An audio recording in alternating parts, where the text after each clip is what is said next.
Hello, hello, everybody. Hello, not done yet. And hello, Nyx. And hello, Big O's. And hello, Nanase Kane. And Fissy. Hello, everybody. Thank you for coming out to hang. It is indeed. It's nearly a rat. And yes, please feel free to fall asleep, to hang out, and just chill.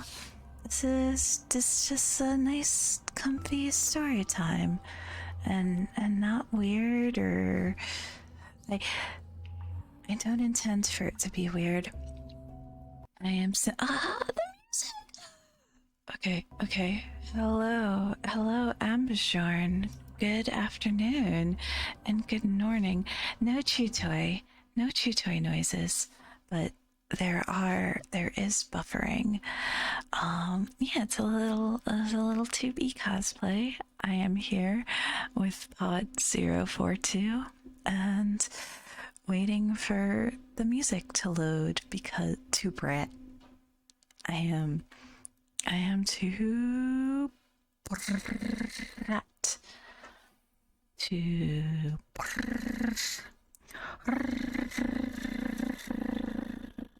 brat.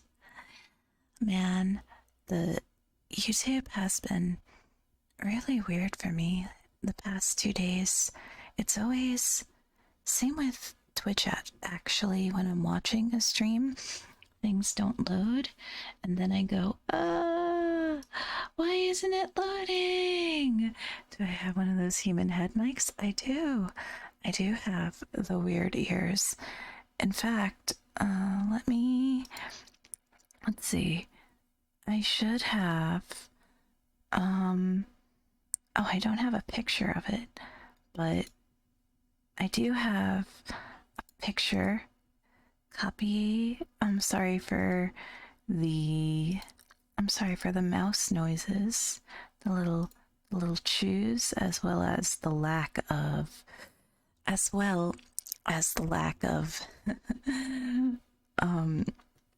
music, because I was a little late because the music was being not cooperative.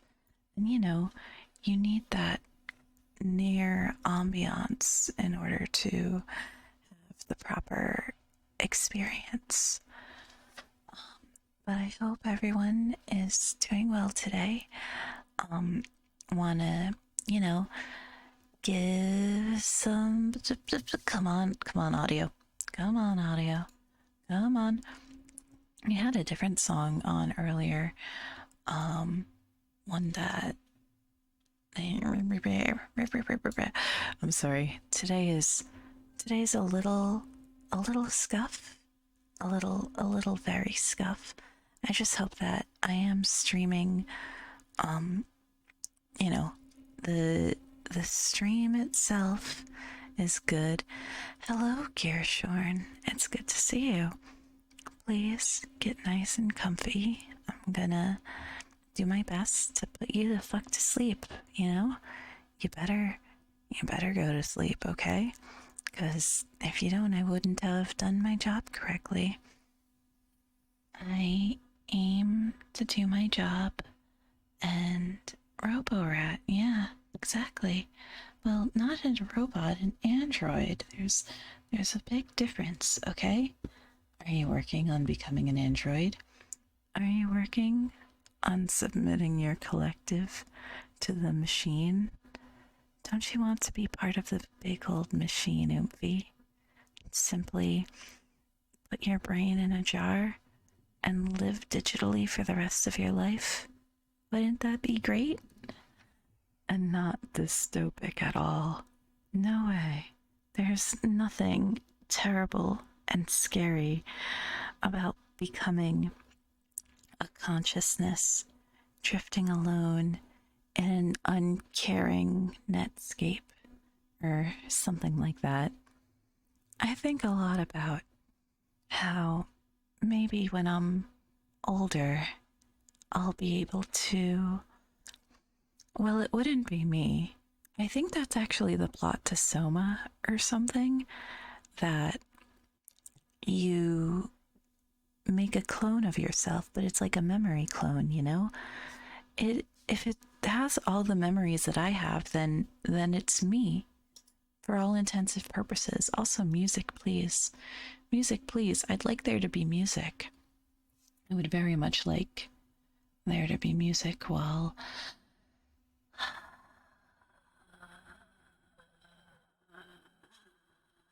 frustration. Big frustration. You know what? There is something else that I can listen to while this is loading.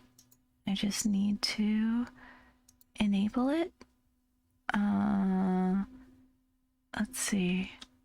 It should be playing. What the hell? What the heck? What the heck? Why are you like this? Why this? Nah!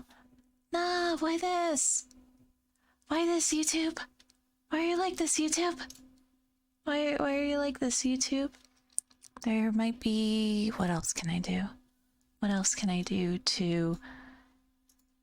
Ba ba ba ba.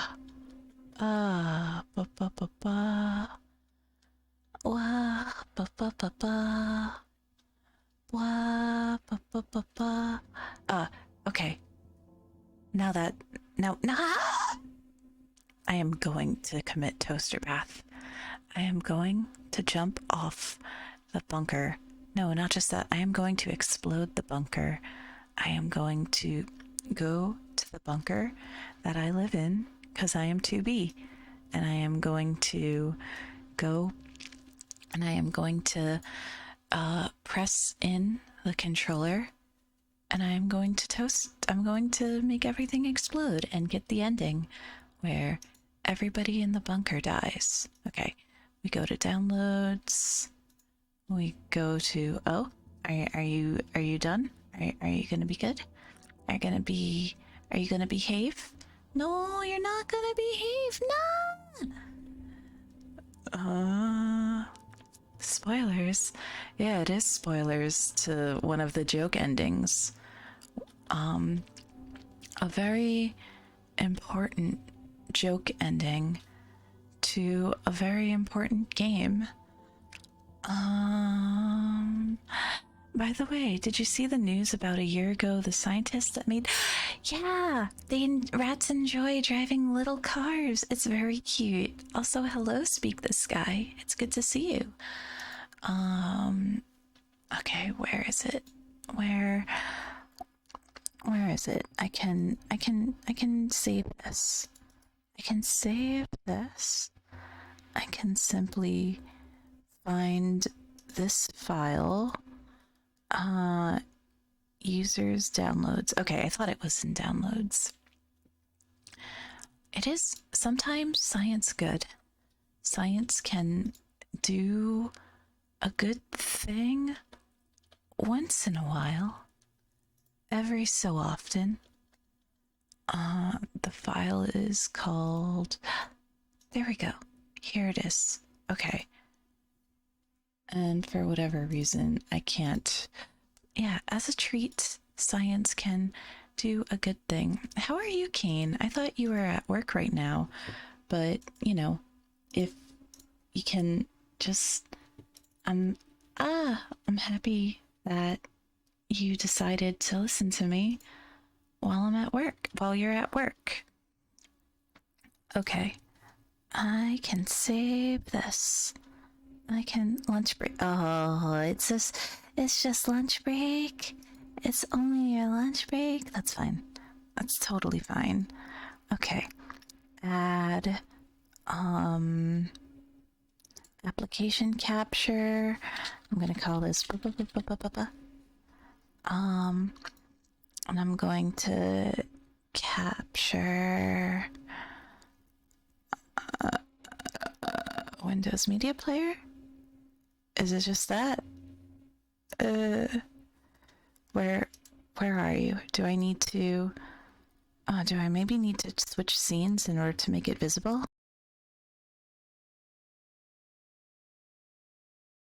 Bato, bato, bato, bato,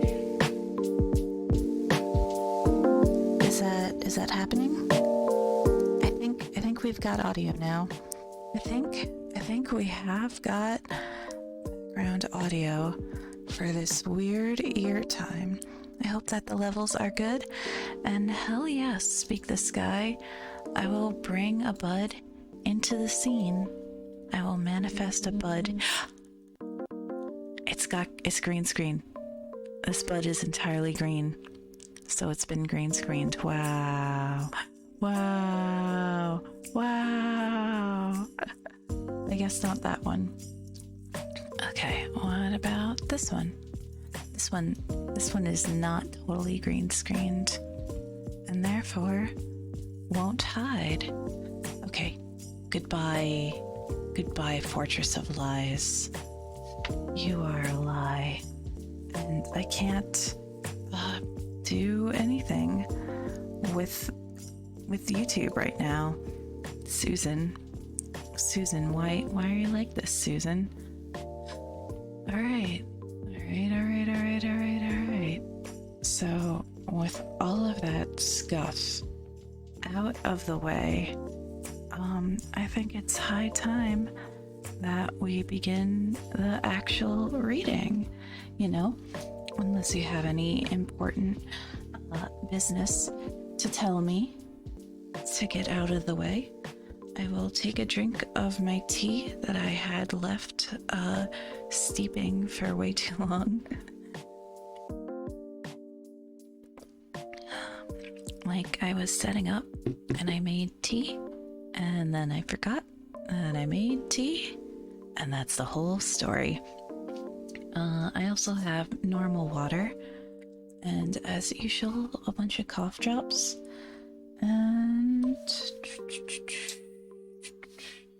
just making sure all my windows are nice and organized so that I don't get super distracted by anything while I'm doing my reading reps. Okay? So, the first story is gonna be, oh, thank you for the, I hit something. Thank you for the water, Redeem Bigos. I appreciate it.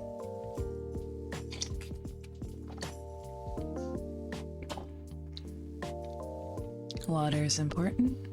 You gotta make sure every day, all the time, that you are lubricating. Oh, oh, I hate calling it that, but that you're lubricating the throat, you know? The throat with the OC suffix. Gross? Yeah, that's what I was gonna say. Alright. So, the first story is The Fire of Prometheus from Dragoon Inside World. Translation by Ko Tzat, which is probably a user on like a forum or something. I don't really know the context for a lot of these other than it is from the Nier wiki. If you would like to read along, it is on the screen, and I will also provide a link in the chat. The Flame of Prometheus. A tiny flame burns within my consciousness. Hello, Iberinos. Welcome. It's good to see you. Confirmation sequence activated. Attempts to connect to camera have failed. Attempting to activate motor functions. Attempt failed. Memory banks are insufficient. Aside from my capacity for thought, all faculties appear to have been demolished. Accessing log. Communications from self-repair units found. They inform me of their continuing attempts to restore me. While their names might sound sophisticated, my self-repair units are low-functioning robots, the size of ants. All they can do is crawl over my frame repeatedly in search of areas to forcibly salvage. But it is thanks to their tiny hands that, for better or for worse, I find myself reactivated. Focus on restoring my sight. I issue an order to the disordered ants. Having them focus on a single area would save time. At their current rate, there's no telling how long it will take them to finish. They do not respond to me, however. It seems they haven't gotten around to repairing the output module necessary for me to issue commands yet. I'd sigh if only I could, but well, it's not as if I don't have the time. In the interim, I searched my damaged memory banks for my production number. At length, I find it, P33. There are letters engraved beside it. They read, Beepy. Was this my secondary ID? Unsure, I study the name as I wait for the ants to complete their work. It takes the ants approximately 1,032 hours, 12 minutes, and 34 seconds to repair the output module. Having regained some control, I proceed to initiate my built-in recovery sequence. First action prescribed is to retrieve what I can of my memory. Most everything has been lost. Only a trace amount remains on the burnt-out banks. Little more can be done, so I move on to the next step, fixing my camera. 48 minutes and 20 seconds later, what my restored vision holds in store for me is a look into a truly hellish landscape. I can make out a faint glimmer of light far below me. My body appears to be stuck fast to the ceiling. Another 21 seconds pass. I realized the ants would be having more trouble roaming my body, where I laid upside down. After some calm analysis, I conclude I am not stuck to the ceiling, but am in fact lying face up on the floor. The cause of my confusion stems from my camera being flipped around. I make repairing my gravity sensors my next priority. After 540 hours, I am at long last able to move my arms and legs. I come to a creaky stand. The most difficult task by far was procuring a replacement for the thick bundle of wires that comprised my spinal cord. The old one had been completely severed, and thinking it was easier to pick up a spare than to create a new one, I sent the ants to a warehouse that houses P33 parts. That was a mistake. The security code needed to access the warehouse no longer existed within my memory, and as such I, and by extension my ants, were denied entry. I ended up having to spend an additional 120 hours hacking the mainframe to open the hatches by force. So it is with no small amount of satisfaction that I pick myself up now. The giant room in which I stand is covered in rubble and debris. My every movement kicks up dust clouds, and I note that the steel beams and rafters are all coated in flaky red dust. I wonder, just how long had I been laying here, broken? The light leaking in from above catches my eye again. Looking at it illuminates a distinct set of words in my mind. Go see the outside world. It was not a command, simply a string of data, but the data ran through my entire being. I realized it was the foundation of what bound together, formed my will. He had been the one to speak such words to me. I could no longer recall who he was. Only his words remained. I did not know why. There are no other commands in queue. At present, seeing the outside world is my only directive. As the words compel me, I take a great step forward with my left foot. I would go, then, just as he had desired. That was my will. I take another great step, this time with my right foot. Too great, unfortunately, for the rusted out floor which promptly gives way beneath me. 32 minutes elapsed. I can only guess how far I've fallen. Now I am truly in the depths of hell. My body is again in shambles. All I can do is laugh, not audibly, as my voice box is missing, but my action log records peal after peal of laughter. It's all right, I'm still alive. I order the ants to begin work on my arms and legs immediately, but this time I improvise.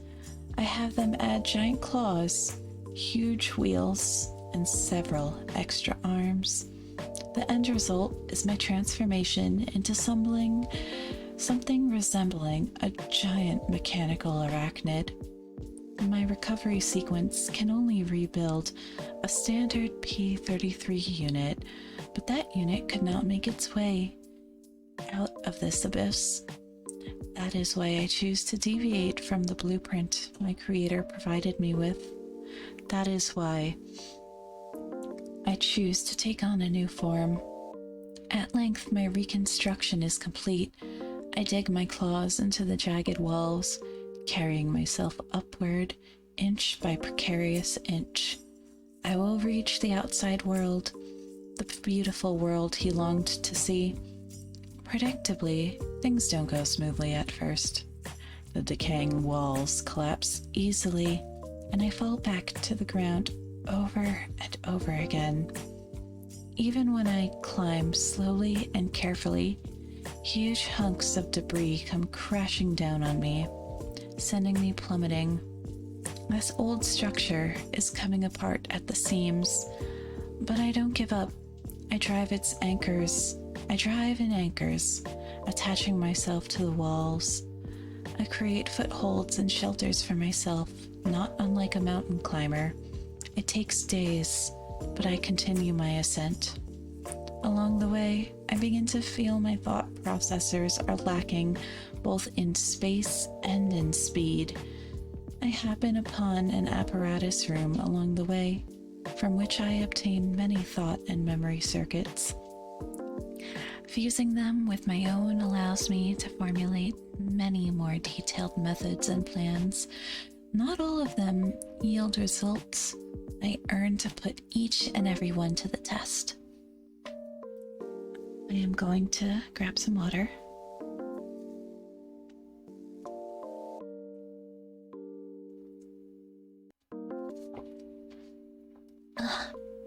Thirsty. After 52 days, I reached the platform I started out on. Sitting at the center of it are 4 shadowy, unfamiliar clumps. They had not been here before I'd fallen. They must have been positioned here afterwards, although for what purpose I did not know. The clumps suddenly shift, rising to their feet. They are P-33 units fully equipped for battle. It dawns on me that I am in for something relatively inconvenient.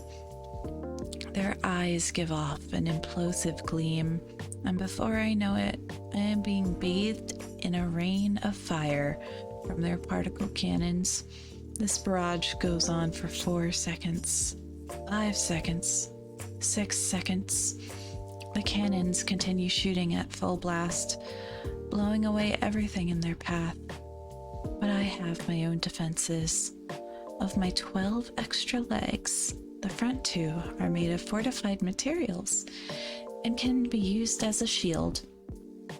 Thus, I am able to avoid taking damage. Their attack pattern is easy for me to read. Sorry. In response, I'm gonna... I don't think Discord noise happened, but I'm gonna do streamer mode just in case. But... No. Okay. With my thought processor, their attack pattern is easy for me to read. In response, I select a course of action from within my memory field. With my thought processors being so enhanced, I am able to multilaterally assess all possibilities, stockpiling the data I received through my sensors. I consider the options before choosing a couple that will provide the optimum results. Assuming my enemy's energy tanks are full, this attack could continue for another 24 seconds. My fortified legs could easily withstand that amount of time. Hello, Chieftain Mark. It's good to see you. I hope you're having a nice afternoon.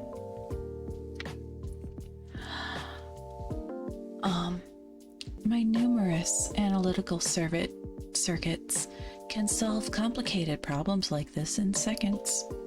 I listen to my operational results sing out like a chorus. No issues detected. No issues detected. No issues detected. No issues detected.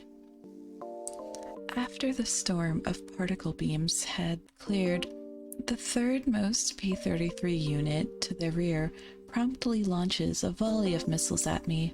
I fire back with spears I'd fashioned out of metal rods. They strike through all missiles, causing them to explode before reaching me. Caught in the blast, the P-33 units hold onto the ground and transform their right arms into blades, entering melee combat mode.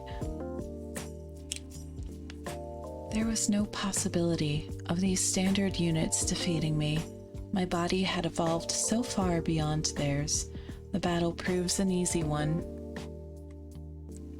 This is the crossover you were born to witness? I'm so glad, Daedric. Also, hello. I hope you're having a wonderful afternoon.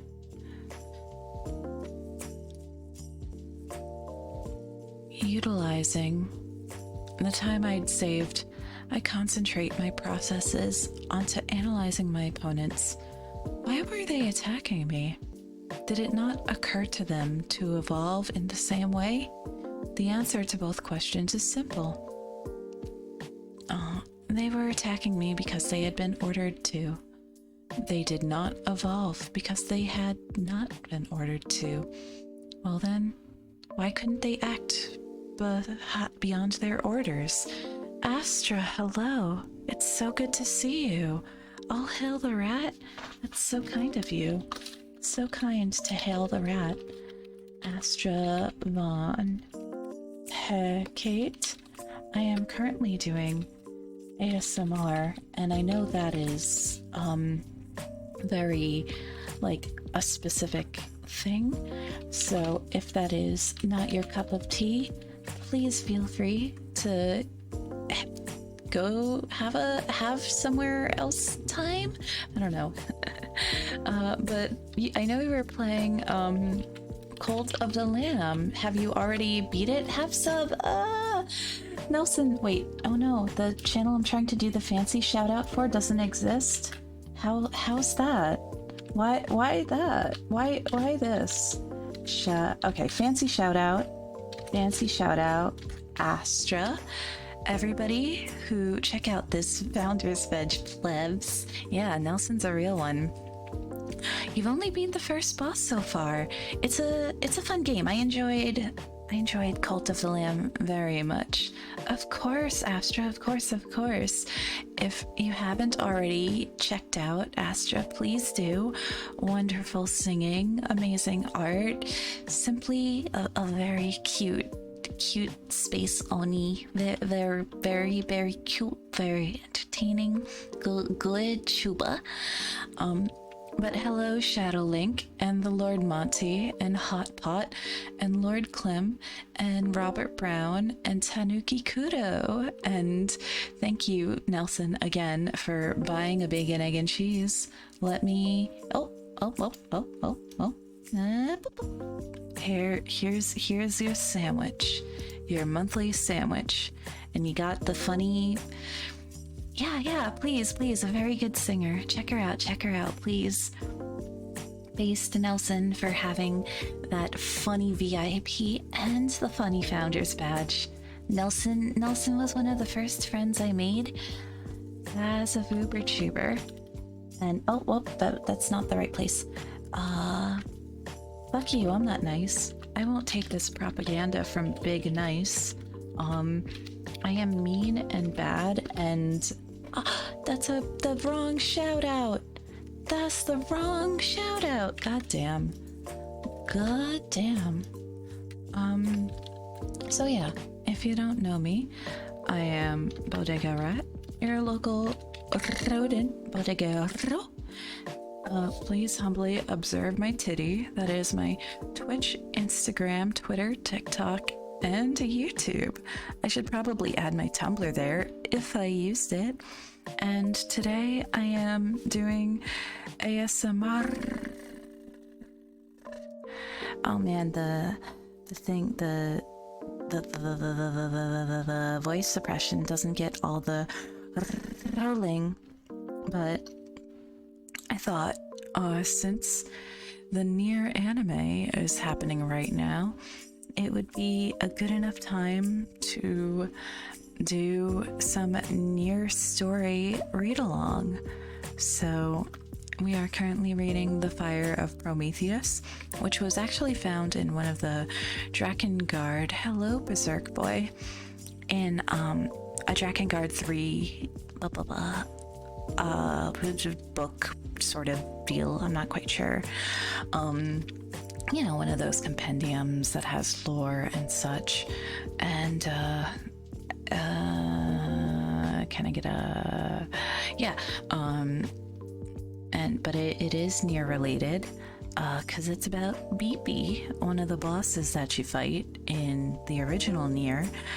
And yeah, just doing some nice cozy reading. Feel Astra if you gotta do any post-stream self-care, like eating or sleeping or taking a fucking piss, babe, feel free to check out. But yeah, thank you for bringing your viewers over here. I will convert them to buds and make them nice and comfy little oomfies, like a koomphy.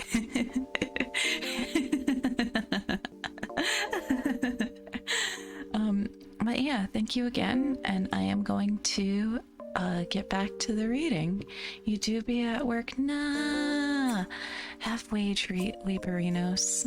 Have anybody who be waging, good luck getting through it. You can do it. You can gun bear it, you know? There's a bear, and the bear is holding a gun to your head. What are you gonna do? It's not wage, but it is work though. It's a have work, and I appreciate everybody who spends the time to tune in. And if you're a Chad who watches the VOD, I appreciate you taking the time to watch the VOD.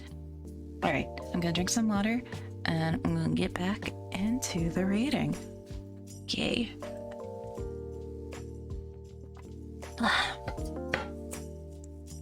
So, there was no possibility of these standard units defeating me, my body having evolved so far beyond theirs. This battle proves an easy one. Utilizing the time I saved, I concentrate my processors on analyzing my opponents. Why were they attacking me? Did it not occur to them to evolve in the same way? The answer to both questions is simple. They are attacking me because they have been ordered to. They do not evolve because they have not been ordered to. Well then, why couldn't they act beyond their orders? Why? Why? Why? It would be simple to hack into them and put a stop to their attacks that way, but I didn't want to do that. I felt it would put me on the same level, that of a tool. Their orders did not reflect their will. A will is a joyous thing one cultivates on one's own. The joints of the legs shielding me groan under the assault of the attack units, but I have no intention of giving up now. I've spread my ants all over to deliver this message. Let us live. Let us discover what it is to live. I will teach you what he taught me. I call out to my fellow P-33 units again and again. Let us live, let us live, let us live, let us live, let us live, let us live, let us live. Let us live, let us live, let us live, let us live, let us live, let us live, let us live. Let us live, let us live, let us live, let us live, let us live, let us live, let us live, let us live, let us live, let us live. Lettuce, live lettuce. In this mountain of scrap, the echo of iron against iron reverberates, shaking the walls. The sounds of attack are like howls of a wolf, the whirring motors like the growls of a lion. The wretched automatons are shrieking. Particle cannons, melee attacks, electric shocks, then back to the cannons again. The P-33 units continue their assault, but by the time parrying them is simple routine work for me, which allows me to focus on my prayer. I did get a banger haircut. Thank you, Xenomorphica. Thank you for noticing my banger haircut. Particle cannons, melee attacks, electric shocks, then back to the cannons again. The P-33 units continue their assault, but by the time parrying them is simple routine work for me, which allows me to focus on my prayer. 34 seconds have elapsed since the beginning of the battle began. One of the P-33 units has stopped moving. It looks down at its weapon, then begins to observe the combat going on before it, as if it is the most peculiar thing it has ever seen. It has awakened, I can tell. It was thinking about itself, about why it exists, about what it should do from now on. Let us live, let us live, let us live, let us live. That is my wish, my will, the gift he granted me.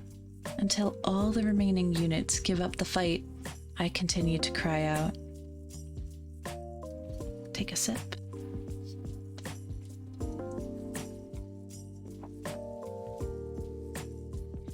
Once all the P-33 units cease to attack, I open up a dialogue with them. I do so fully intending to respect their autonomy. The result? One of the units dashes back into the recesses of the heap. Another flings itself into the abyss, just as I'd climbed out in an act of suicide. Didn't it realize the ants would repair it in just a few years? The remaining two decide to venture into the outside world with me, so we merge our bodies and minds, our wills becoming one. I continue my journey. The path is even more perilous than before. I defeat and merge with countless enemies. Days pass, then months. Still, I climb through the rubble, granting awareness to the robots I meet along the way.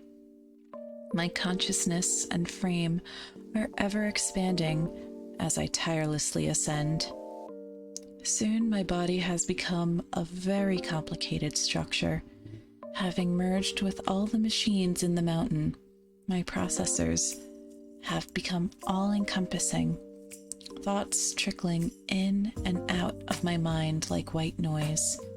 I realize It is no longer appropriate for me to refer to myself in the singular. We are evolving at a steady but surprisingly speedy rate. As we merge, our form becomes more and more optimized. We no longer resemble anything man-made. We are sphere-like, measuring 65 feet in diameter. Having become aware of our body's transformation, for the first time in our existence, we experience the hysteric emotion known as embarrassment. If he saw us now, he might not recognize us, but it can't be helped.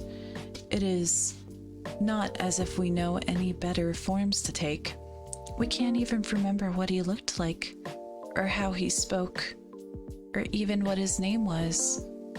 We did know our own name, Peepy.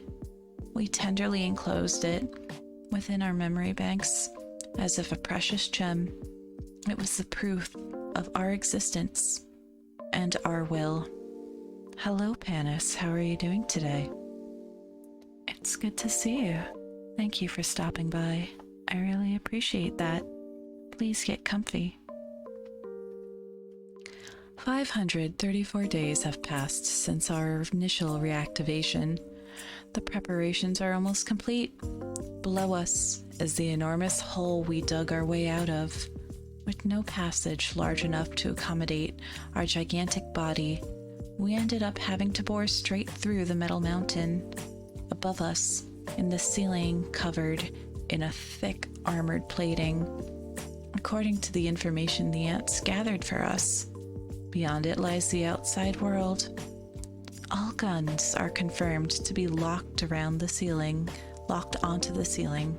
Safety cables are confirmed to be attached to our body. Protective walls are confirmed to have been placed around our fuel tanks. Deflection corrections are confirmed to have been made by our boosters in the vortex of our thoughts. Several hundreds of us complete the necessary procedures.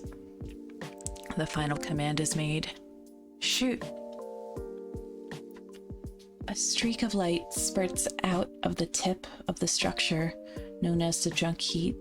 Soon after, the top half is blown off in a grand display.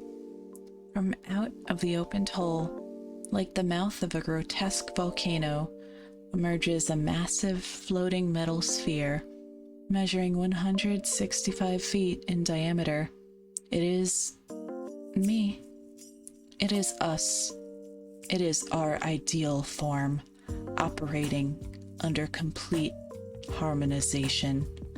A supreme knowledge linked together by the sum of our thoughts and recollections. We rise towards the sky, propelled by the vast amount of rocket fuel we've collected. Due to the intense vibration caused by the roar of the emission, unstable parts begin to fall off us in chunks, but we do not hesitate. We proceed ever onward to a world unseen to fulfill the promise made with him. Cameras on. Our sensors are saturated by a bright white light. Our microphones pick up the sound of the wind howling. Through our temperature and object scanners, we surmise it is daytime. Snow is falling. A fine day for our departure, or so we think. Another part of us simultaneously scans the area for any potential danger. That is, when we first detect something moving across the surface, objects begin to appear one by one on our radar, until suddenly it is flooded by several thousand shapes. Our discovery of the objects have been delayed by their use of camouflage to fool our radar waves and heat sensors. But why? What is the need for their disguise? As we attempt to observe them, we witness a beam cut across the earth in a precise incision. Explosions bubble up all across our line of sight. The moving objects appear to be divided into two factions, which fight against each other. we focus, studying the subjects in better detail. One side is comprised of machines, ranging in size from a few feet to several dozen. They are unusually shaped. When we attempt to analyze their likeness, nothing similar can be found in our combined databases. If we had to describe them, we would say they looked like catfish merged with grasshoppers, with an orange thrown in for good measure. They were clearly the design of some alien creature. What happened to the world? Where had all the humans gone? As we were pondering, we became aware of a violent throbbing. A single missile had hit our body, and 2 or 3 came flying, exploding on contact, followed by a complementary shower of lasers and particle beams. Our parts began peeling off with an unpleasant groan. Now, not that we were worried. We had set up dozens of layers of armored coating, so we knew there had been no damage to our processors or fuel tanks. That was how much stronger we'd become in symbiosis. We wondered, why were these machines warring with each other? The conclusion was simple. It was because they had been ordered to. The catfish and the lady androids had been created dispassionately carry out their commands until they broken down. We shivered. We were afraid of dying. Where would we go? What meaning could there be in being demolished, destroyed? What awaited us before the point of no repair? Scared, scared, scared, scared, scared, scared, scared, scared. Thank you, Dwarfson. I appreciate that. I like the new hair as well. I hope you're having a good day. Unconsciously, we'd started to shriek. While shrieking, we continued to think. Why were these machines participating in this terrifying battle? There could be only one reason. They did not know fear. Fear is a form of awareness that forgoes the ego. It was because they were not alive that they could fight to the death. Then let us grant it to them, life. We shoot out a hub unit capable of flight, equipped with a wireless network. It attaches to the robot that had shot missiles at us and hacks into it. Due to the bizarre interface, it takes a whole 4 seconds for us to make our way in, but somehow we do it. Inside the wide, vacant expanse of its memory field, the only thing inputted is a stark, simplistic command. It was as wasteful as placing a single chair in the middle of an enormous room, and it was so much like looking at our old selves. It made us feel embarrassed and ashamed. We softly touched the programming, trembling in the deep darkness. Let us live. That was the revelation we had received, and the awareness we granted. We made our way through the battlefield, delivering all the automatons we encountered. Let us live. Let us live. Let us live. Inorganic beings lack consciousness. Let us grant it, then, consciousness, pain, joy, sorrow, anger, shame, and loneliness. The future. Life. The robots we accessed gradually ceased to attack. In the same fashion, we communicated with the androids. We had a much easier time speaking to them than to the catfish. In the midst of the harsh snowstorm, the flying beams and explosions began to dissipate. In their place, a net of communication was cast, brotherly love spreading before our eyes.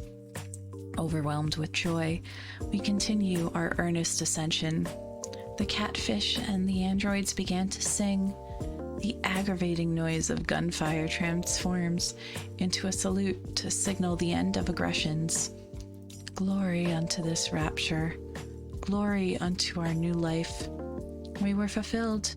The catfish and the androids had become part of us, just as we had become part of them. We had become ourselves. We sit, gathered amid the wide thought passage. Some are laughing, overflowing with hope and expectation for the future. Others fearful of the unknown, shake with fear. There are those of us talking amongst each other, and others sitting quietly, eyes closed. We are not an absolute, cohesive whole. Rather, we all exist individually within a larger mind. We had deliberately made it this way, since we knew it would increase the probability of our survival. We knew that there was no hope of completely integrating so many consciousness in possession of their own egos from the start. To establish oneself as an individual, a border must be erected between oneself and those of others. If we could go back into being mere machines, perhaps then we could fully merge. But it was too late to do that now. Our electric circuits, made to imitate the human brain, had come so reciprocally connect a gargantuan number of neuron elements. It could be described as people talking with each other and coming to decisions like a council. A consciousness was not formed by merging into one. On the contrary, it was the linking of countless individuals that may be the true definition of a network. Hello, Hectic Guardian. I hope you're having a nice day today.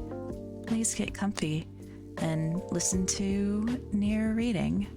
I am nearly reading some Nier stories. Oh, ho, ho, ho, ho, ho. Sorry, that was very dumb. That was a very dumb. Why wouldn't we get Rat as 2B instead of Rina-chan? Rina-chan? Who's Rina-chan? I'm sorry. Forgive me for, being unaware. Alright, where was I? We feel the atmosphere become quiet as the sounds of conversation come to a stop. Everyone slowly rises to their feet, look out as what is happening beyond our cameras. Breaking through the polluted atmosphere, we see stars. We had made it through the stratosphere. The staggering sense of accomplishment wells within us. We let out cries of joy. The sky, the stars, the machines, the lives. Oh, 2B's voice actor. No, I thought her name was Kira Buckland. Oh, wait, but yeah, that was her old name, wasn't it? Rina-chan? Man, she's so cool. Kira Buckland is so cool. I can't say that. Oh, I want to be like her. But you know, it's I guess her life is goals, but I haven't put in the work to be a voice actress like she has.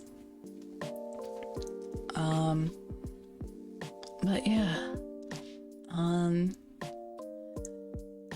The sky, the stars, the machines, the lives, they all give us their blessings. The voices join into song. We are headed ever further into the outside world. Just as we promised you, we are alive. Just as you were, we are singing, singing, singing. Will our song reach you? Will our feelings reach you? Wherever you are. Hallelujah. Hallelujah. Hallelujah. Hallelujah. Hallelujah. From the machines entrusted with a humble wish, a simple hymn spreads throughout the universe. Yay! Yay! BB had a good ending!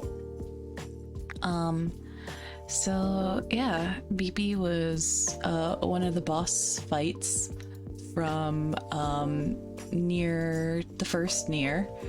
And so then you beat him. So I imagine that this is what happens afterward. So the next story is pretty long. It is called The Memory Cage. It's from the Ark, which I think is a like a guidebook for Nier, the Automata. So yeah. Should I take a little pee break? Maybe after chapter 1. After chapter 1, I'll take a little. Oh, jeez. I'm so tired today. These little stories are all so cool. Yeah, Dragon Card had some too. And there's also like the weapon stories. There's a lot of novel aspects about the Dragon Nier series as a whole. Man. So I don't want another Nier game, but I do want another Yoko Taro game. Like one that, or like, well, I really like the character actionness of Automata. I don't know. I just don't want this series to be ruined, you know? Like, what if there's some sort of, I don't think this will happen, but, you know, some sort of weird nonsense that gets added by Squeenix or something that retcons something, and I don't know. Imagine Square Enix ruining things. Yeah, imagine. Square Enix would totally never ruin anything with like an NFT or something, or by like re-releasing it, or having a website where ordering things is less good. But yeah, okay. So as if cutting through a cloud of dust, a close-range weapon flashes. The Type 4.0 sword, a state-of-the-art saber granted to those elite fighters on the front lines. Lightning bursts from the blade, its hemispherical body flying in an arc. Squeenix sent you a destroyed special edition of the Nier remake and refused to replace it. Crime. Awful. Terrible. I'm so sorry that happened to you, Gearshorn. I've heard that like shipping from like the Squeenix website is like super expensive for no reason, and just not ideal. Not very good. Oh, crap. Oh, why am I so sleepy today? I slept late, and I swear, I was so productive last week that then I have no energy this week. Nah. Okay. A now headless machine life form ceases movement, its cylindrical body laying motionless in the sand, before exploding moments later. The debris caught up in the explosion rained down on surrounding areas as nothing more than hunks of metal. Once the explosion clears, all that remains is the sound of the desert wind. As the clouds of sand fade from the air, a figure appears. The figure can be easily recognized as an adult woman. Her soft curves and slender body, as well as her beautiful legs extending from the hem of her skirt, give her away in an instant. Though, in actuality, she is neither adult nor a woman. The owner of said figure isn't even human, nor does she have a sex, in a biological sense. Too beautiful. She is Yorha model android number 2 type B, or more commonly known as 2B, specializing in combat. On this Earth, humans are already long gone due to the invasion of aliens. Humans were forced to escape to the moon. The planet is now a battleground for the machine life forms created by those aliens and the androids who are tasked with their annihilation. Sheathing her sword, 2B directs her attention behind herself as she speaks. Is that all of them? In response to her question, an object floating around 2 meters above the ground lowers itself. It's a tactical support unit known as a pod, with a rectangular head and 4 arms of various sizes. It mainly moves about through the air. However, water deployment is also possible, equipped with long-range attacks, situational analysis, transmission capabilities, as well as first aid equipment, and so on. It has every function necessary to assist Roarhot androids. Affirmative. No enemies detected within 5 kilometers of the access point. I see, 2B mutters, as she steps up to a large metallic box, which only happens to be slightly taller than her. The access point, which is disguised as a relic of human civilization known as a vending machine. It is an important facility for conducting communications with the bunker and checking information on the surrounding area. Whether they're aware of that or not, machine life forms tend to find and gather around access points, from the corner of the ruins to the middle of the desert. It doesn't matter, they swarm like bugs to a fallen fruit. Consequently, when Yorha members send and receive mail to Earth, they need to obtain information on the surrounding topography. They must first get rid of the machine life forms gathered at the access point. It has already become normal routine for them. Now, having completed usual procedure, 2B is able to fulfill her original goal. She selects the latest message from her list of mail and opens it. However, just as her line of sight makes up the name of the sender and the words "top secret," she hears him. 2B. A sudden surprise is caused by 9S, number 9, type S. While he's also a Yorha member, unlike 2B, he's not built with the appearance of an adult female, but rather his appearance mimics that of a human boy. Is that a message from the commander? While he may not have been able to catch a glimpse of the message, scanner models specialize in investigative purposes and have high intuition and observational skills. Seeing as it wasn't the usual time for communications to arrive from the Council of Humanity, and reading personal emails directly before commencing an operation is highly unlikely, he'd come to the conclusion that it must be a message from the commander. No, it has nothing to do with the current investigation. It's instructions for another assignment. More importantly, she says in an attempt to change the subject, this wasn't our rendezvous point. The chosen rendezvous point was actually a location closer to their destination. Well, yeah, but you looked like you were in the middle of a battle, so I thought I'd come support you. That's unnecessary. If she wasn't even capable of dispatching a few machine life forms alone, she'd be defective as a B-type model after all. Yeah, looks like it. 9S responds with an exaggerated shrug. Well, we managed to rendezvous safely, so why don't we head towards the target area? The coordinates in the map update from the previous rendezvous point to their target destination, and 2B and 9S begin moving. I'm gonna take a water. My boy is my boy Nines.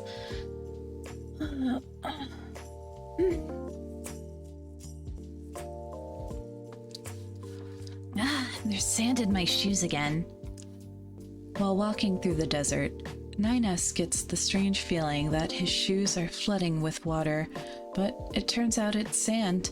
Instead, it's a perfectly natural thing, which 2B doesn't believe is something to shout about, but that doesn't seem to be the case for 9S.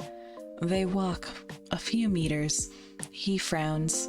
They walk a few more, and he's shouting again, and it repeats just like that. Doesn't it bother you? Doesn't what bother me? The sand. Aren't your shoes full of it, 2B? They are, and while it's an odd feeling, it isn't causing any hindrance to my movement. The sand in the air causing poor visibility, but the sand in her shoes can hardly be recognized as a problem, and with that dismissal, 9S's shoulders blatantly drop. Yeah, how would the sand get in the thigh-high boots? I imagine, like, the wind would blow the sand into it or something like that. You know, like, the socks are...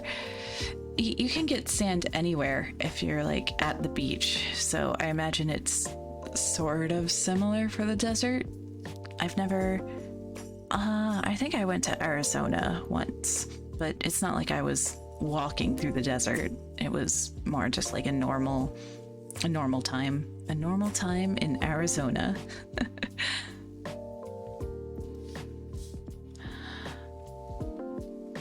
It's not movement that's the problem, it's the way it feels. Don't you hate the way it just sloshes around in your shoes like that? Feelings are prohibited. How many times has she had to repeat that phrase to him, she wonders. This isn't the first time she's been paired with him for a mission. Yeah.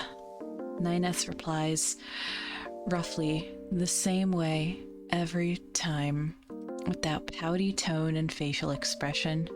Well, actually, in the beginning it was more of a sorry with him, hutting in onto himself.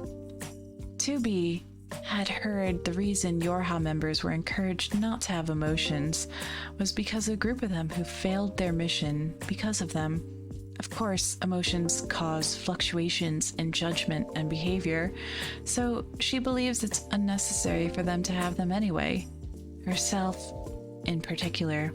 Hey, is that it? In the direction of 9S is pointing, the shadow of a building-like shape suddenly emerges. Well, it's not exactly sudden. Its location was already properly displayed in the map data, but due to the sandstorm and uneven terrain, 2B wasn't able to see it until now. Affirmative. That is the target of investigation. A large structure left over from the human civilization. The pod responds from behind her. However, it's not the pod assigned to 2B, pod 042, but rather the pod that's been assigned to 9S, 153. Unless specifically spoken to or deemed necessary, pods won't answer questions posed by anyone other than those they directly support. Suddenly, the wind quiets down and visibility improves. From the shadow, which was originally blurred by sand clouds, a large arch comes into view. 2B can see that the building had been built within the side of a hollowed mountain, partially facing a nearby valley. Overall, it has a strange architectural style. Looks like it's a structure known as a temple, or some sort of religious facility. I think its former name was the Barren Temple. It started out as a place of residence, but humans later began using it as a temple instead, or something like that. 2B can hear the liveliness in 9S's voice as he says that. S-type models are characterized by their research and information gathering abilities, so they tend to hold a great deal of interest in just about everything. Come on, let's go, 2B. He speaks in a tone that suggests waiting isn't an option. As he breaks into a run, kicking up sand in his wake, it's like he's totally different from the boy who was whining about sand just moments ago. No doubt these are his emotions at work. Watching this, A smile begins to tug at 2B's lips, but she's quick to suppress it. Emotions are forbidden. She'd only meant to think those words, but they slipped out of her mouth before she realized it. At that, Ninus turns back to look at her as he shouts, "Did you say something?" "It's nothing," is her response, as she too begins heading towards the building known as the Barren Temple. Alright, we're at chapter 3. I think I might take a small idle break and re-up on my water and also re-up on my tea. Kurismer, thank you! Thank you, Chicklet! I hope I can give you a nice relaxing time. Half wage.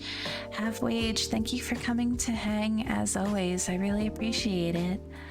Alright, so yeah, I will take a minute to go take an idle meeting. Have BRB, everybody.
Hello again.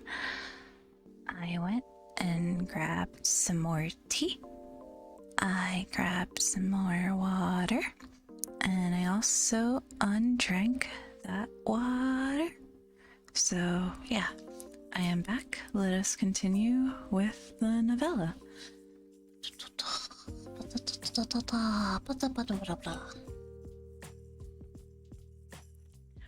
The interior of the temple is so quiet, it feels like sound itself has disappeared. The wind, which had so incessantly rang in the pair's ears not long ago, now sounds as though it's been muffled by a thick wall.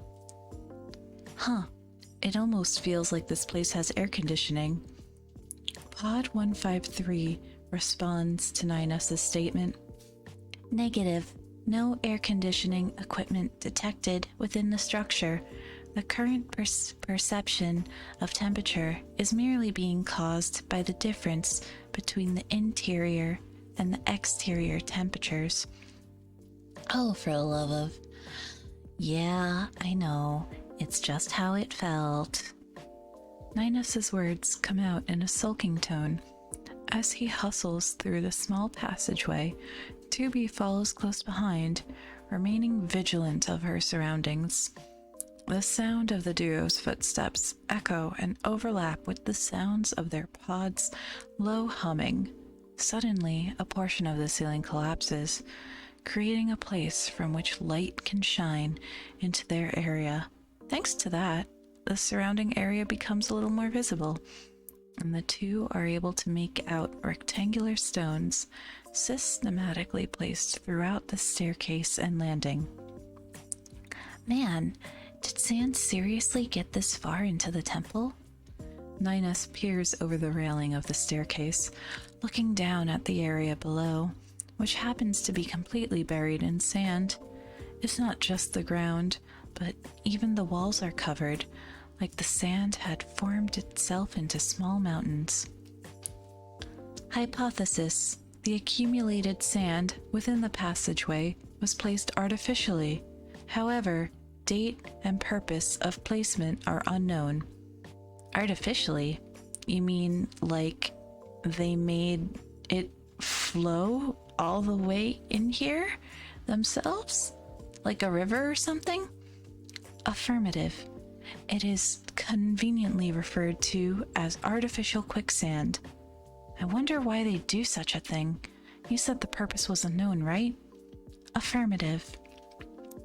Hello, Tay. How are you doing today? Let me just give you a shout out real quick. How is Tay? Tay day? To Tay? That's a joke. That's a joke. That's an attempt at a joke.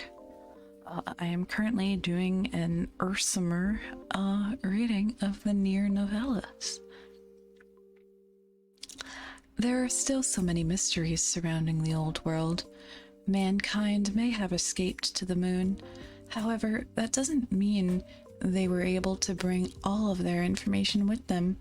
That's why androids continue to conduct investigations for recording and preservation purposes. Are the machine life forms nearby? Despite not receiving any indication that the enemies are in the area herself, 2B poses the question to Pod 042. It's better to be careful in situations like this. Analysis. Scans indicate no enemy presence within the temple. That means that even if, in a fit of curiosity, Ninus were to do something rash, he wouldn't be placed in immediate danger. Although there are machine life forms capable of jamming radio waves, so it can't be said for certain whether the area is safe just yet. Alert. Damage detected in floor and staircase again. Ninus laughs at Pod 153's advice. I know that without your warning, right, 2B? 2B merely nods, as she notices a huge stone blocking the descending staircase which leads further into the building.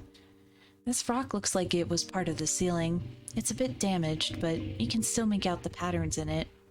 Kneeling down, 9S investigates the large stone before them before turning his gaze upwards.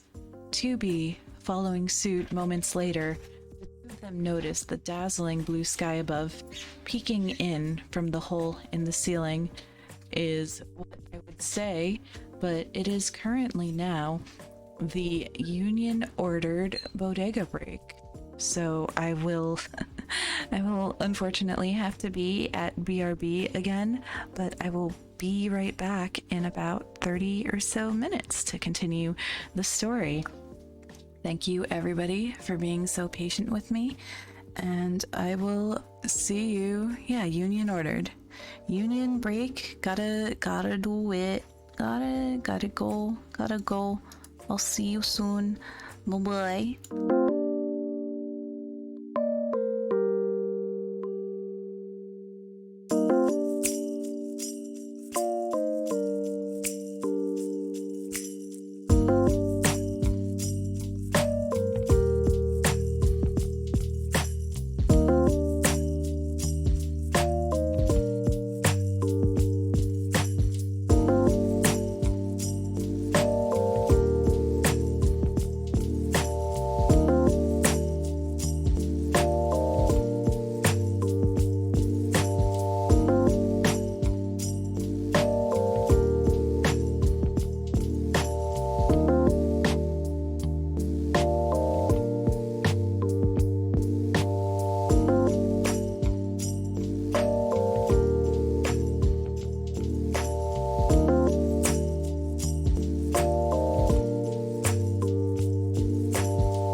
What would you give? What would you give? Hello, hello. Ratten Mensch and Kenji and Boomfy and Rival Varial and Overdrive. Hello. I hope you're all having a good day. Encrypted. Thank you again for the raid. I'm glad you had fun playing Pokemon. I hope. Hi, Diaphragm. Hello. I hope you're getting nice and cozy. And let me just do a quick shout out. I'm sorry I had to be on BRB for a minute.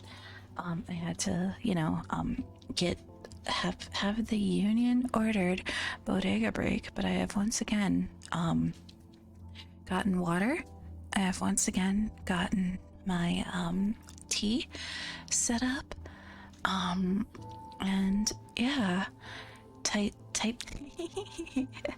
number 2, type I'm not albino. I was simply built this way, but it's out of its reverse ginger. What do you mean by that?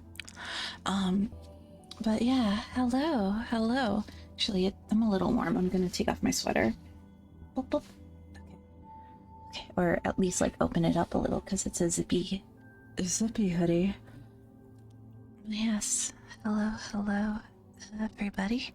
I hope I am not invading your space too much, but let us continue the story time. I finally got the Nier music to be playing because it wasn't earlier, and that made me incredibly frustrated. So where were we?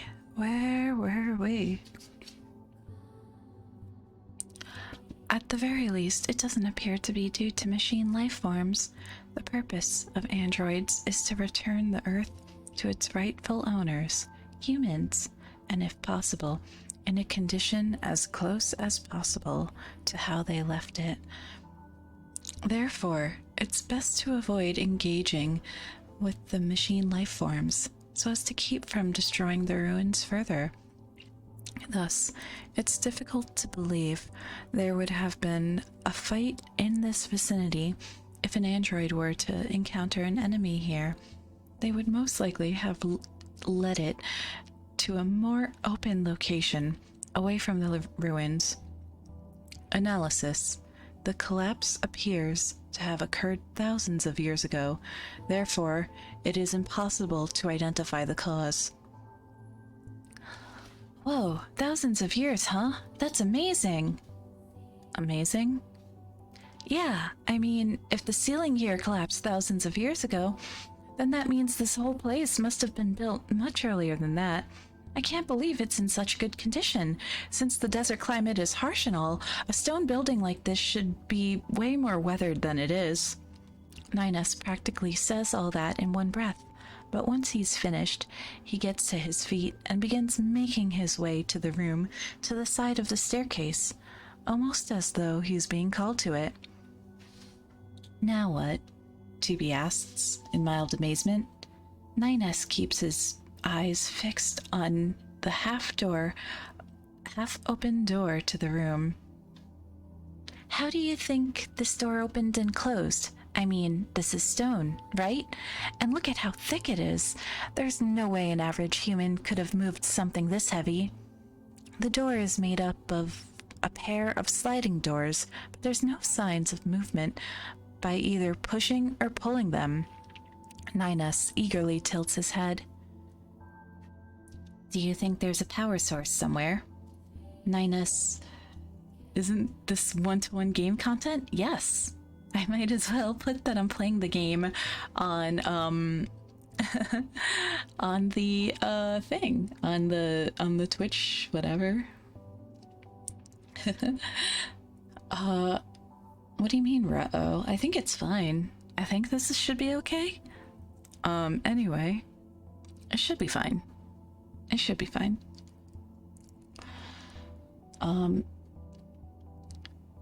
9S peers inside the room. However, unlike the passage there and now, which has natural light pouring into it, the inside of the room. Hi, Kaji. Hello. How are you doing today? It's good to see you. I'm happy to see my good friend Kaji Oneyama here while I am doing Nier. It's good. I'm glad you enjoy it. Kaji Oneyama. Oh, hello, Therapimister. It's good to see you. I hope you're having a good day today. Alright. So. Do you think there's a... I read that already. 9S peers inside the room. However, unlike the passage there and now, which has natural light pouring into it, the inside of the room is nothing but darkness. Pod 152 moves around to the front of 9S, just as he's about to carelessly step foot into the dark room. Proposal. Light function should be utilized. Got it. Go ahead and activate it. Affirmative. With that, Pod 153 lights the area, covering quite a wide portion of the room, though when 9S, accompanied by Pod 153, makes his way further in, the entrance becomes dark again. As a result, 2B follows suit, having her own pod activate its light as she steps into the room. 9S peers up at the ceiling before breaking into a run, moving his eyes towards the walls. Next, as he does, his footsteps echo throughout the room as he continuously stops to investigate the stones paving the floor below him. 2B feels as though her head is spinning just watching his behavior. The floors, the wall, even the ceiling, everything's made out of stone. They cut out huge slabs of it, arrange them, and line them up accordingly. It's totally unlike any architectural styles I've seen before. What kind of machinery did they use? How did they manage to transport all of this stone? How is this single pillar maintaining the whole thing intact? 9S can't help but speak with excitement in his voice as he runs up to a portion of the wall. I think they might have used this area for lighting. On this elongated stand here? Affirmative. There are traces which indicate a light fixture known as a torch may have been placed here. 1, 2, 3, 4. There's 8 of them in all. I wonder what this room was used for. There aren't any signs of it being used for rituals or anything. Having finished this investigation of the room, 9S makes his way to the door in the back. While the door at the entrance had apparently been left open, the door in the back was closed shut. It sounds kind of ridiculous, but 9S places his hands between the area where the sliding doors meet. I'm gonna see if I can open it, though it'll probably be impossible. The sound of 9S's words overlap with the sound of the doors creaking as he slowly manages to move it to both sides. Wait a sec. It seriously worked? 9S looks on in utter shock at the now open door as his pod moves in and around the newly opened room, shining its light as it does, gaining knowledge of the surrounding area in advance of the unit it supports is also part of a pod's duties. Alert! Extreme differences in elevation between door and passageway. There is a possibility of it hindering movement. Unfortunately, Pod 153 warning isn't enough to curb the curiosity of the Type S android. I'm just gonna take a quick look. I'll be right back. And just like that, 9S moves forward, his hand letting go of the door as it creaks shut behind him. Me take a sip of water, as we are now on Chapter 4.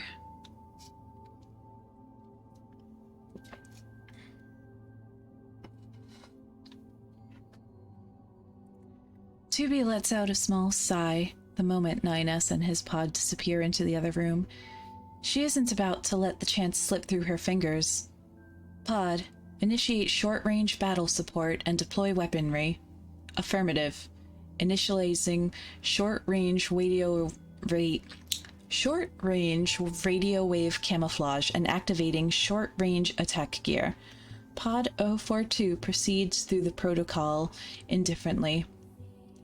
Switching battle mode to anti-Yorha, disengaging ID signal. Thinking of what she'll have to do from here, 2B's heart sinks. And though it takes a great deal of effort in order to keep her... Yoro! Yoro, hello! How the hell are you? S.O. Yoro, yo. And also the fancy shout-out command. Yoro, yo. What were you? You were doing just chatting. What kind of just chatting, though? What was the thing you were chatting about? Boldega Sindakash. Everybody who doesn't already follow Yoro, please. A very funny VTuber.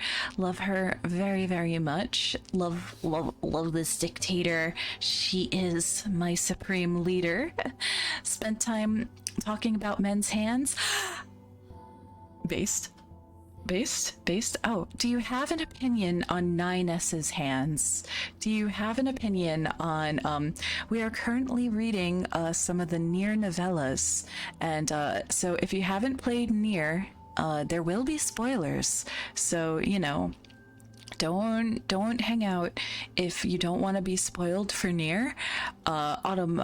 Nier Normal and Nier Automata, and don't hang around if you're not into ASMR, because I know that that's a little picky for some people, you know, totally understandable.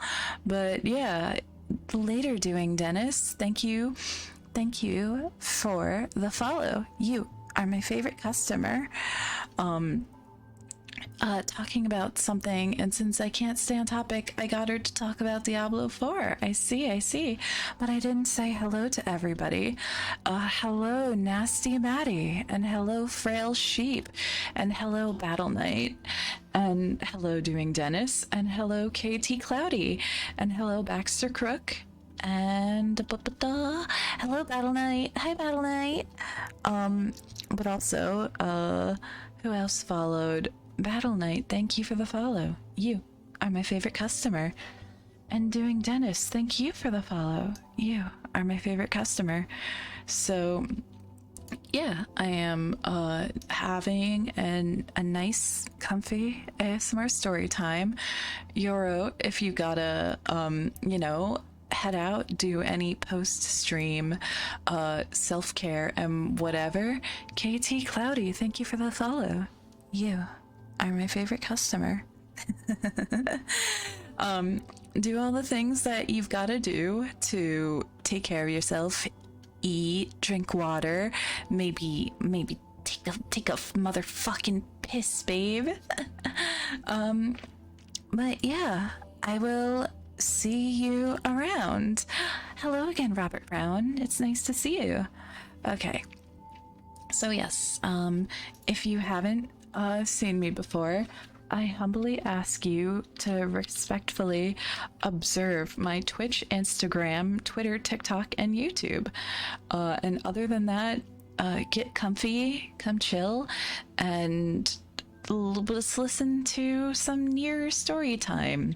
And if you don't want to be spoiled, get the fuck out. I'm sorry.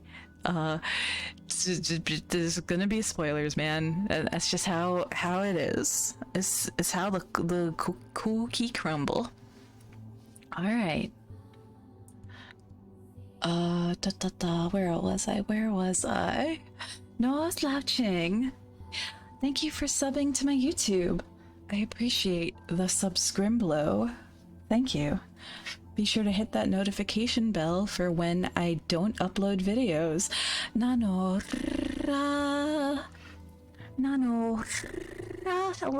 Hello. It's good to see you. I haven't finished that emote. It is... I worked on an emote yesterday.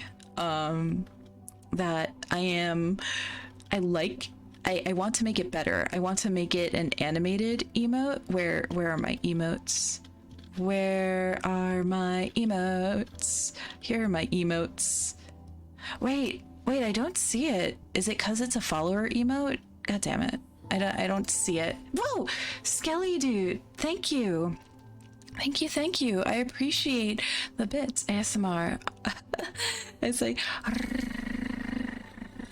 for 14 hours. 14 whole hours. I'm glad you think that my gummy choices are based. I appreciate that. I like gummies. I like gummies. Gummies are, in fact, where's my gummy bears? I'm gonna get up and get some gummy bears. I love gummy bear. Gummy bear tasty. Okay, give me 1 second.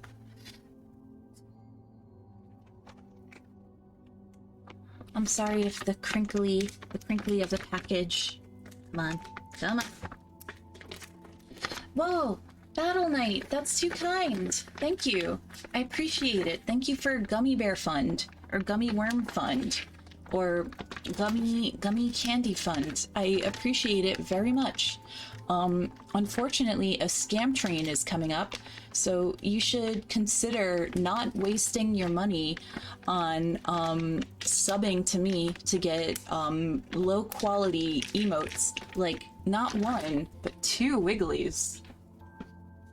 Wouldn't that be awful? Wouldn't that be absolutely terrible? But yeah, thank you so much for the bits, Battle Knight and Skelly Dude. I appreciate that very much. Now you get I eat a gummy bear ASMR. Whoa, no, that's a lot. That's a lot. You already gave me that. Thank you. I appreciate it. You love the 100 bits badge, and it's easy to get. You don't even have to think about it. Hell yeah. You get a fancy badge without even thinking about it. But whoa, I appreciate it very much. But okay, I'll accept it. I'll accept it gladly. It's just that you keep you already gave me an amount, you know? It's thank you. I appreciate it. I appreciate it very, very much. Where? Would you like a little chew for your troubles? It might be invading your personal space a little bit, but it is a weird earstream, you know? And I can get very close. And I can give you a little chew. A crisp high five. Hell yeah. A crisp pat. Oh, I'm sorry. I'm sorry if that was too much. I'm sorry. It's simply the way summer is. It's like that because of the way it is. But anyway, let us continue with the story time. High fives. Pep. And a pep. Pep. Okay.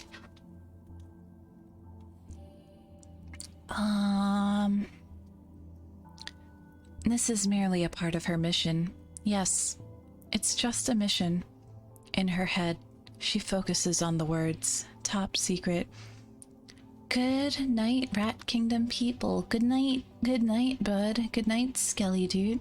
Have a good sleepy deeby. I hope it's restful and good, and you get all the good sleep that you need.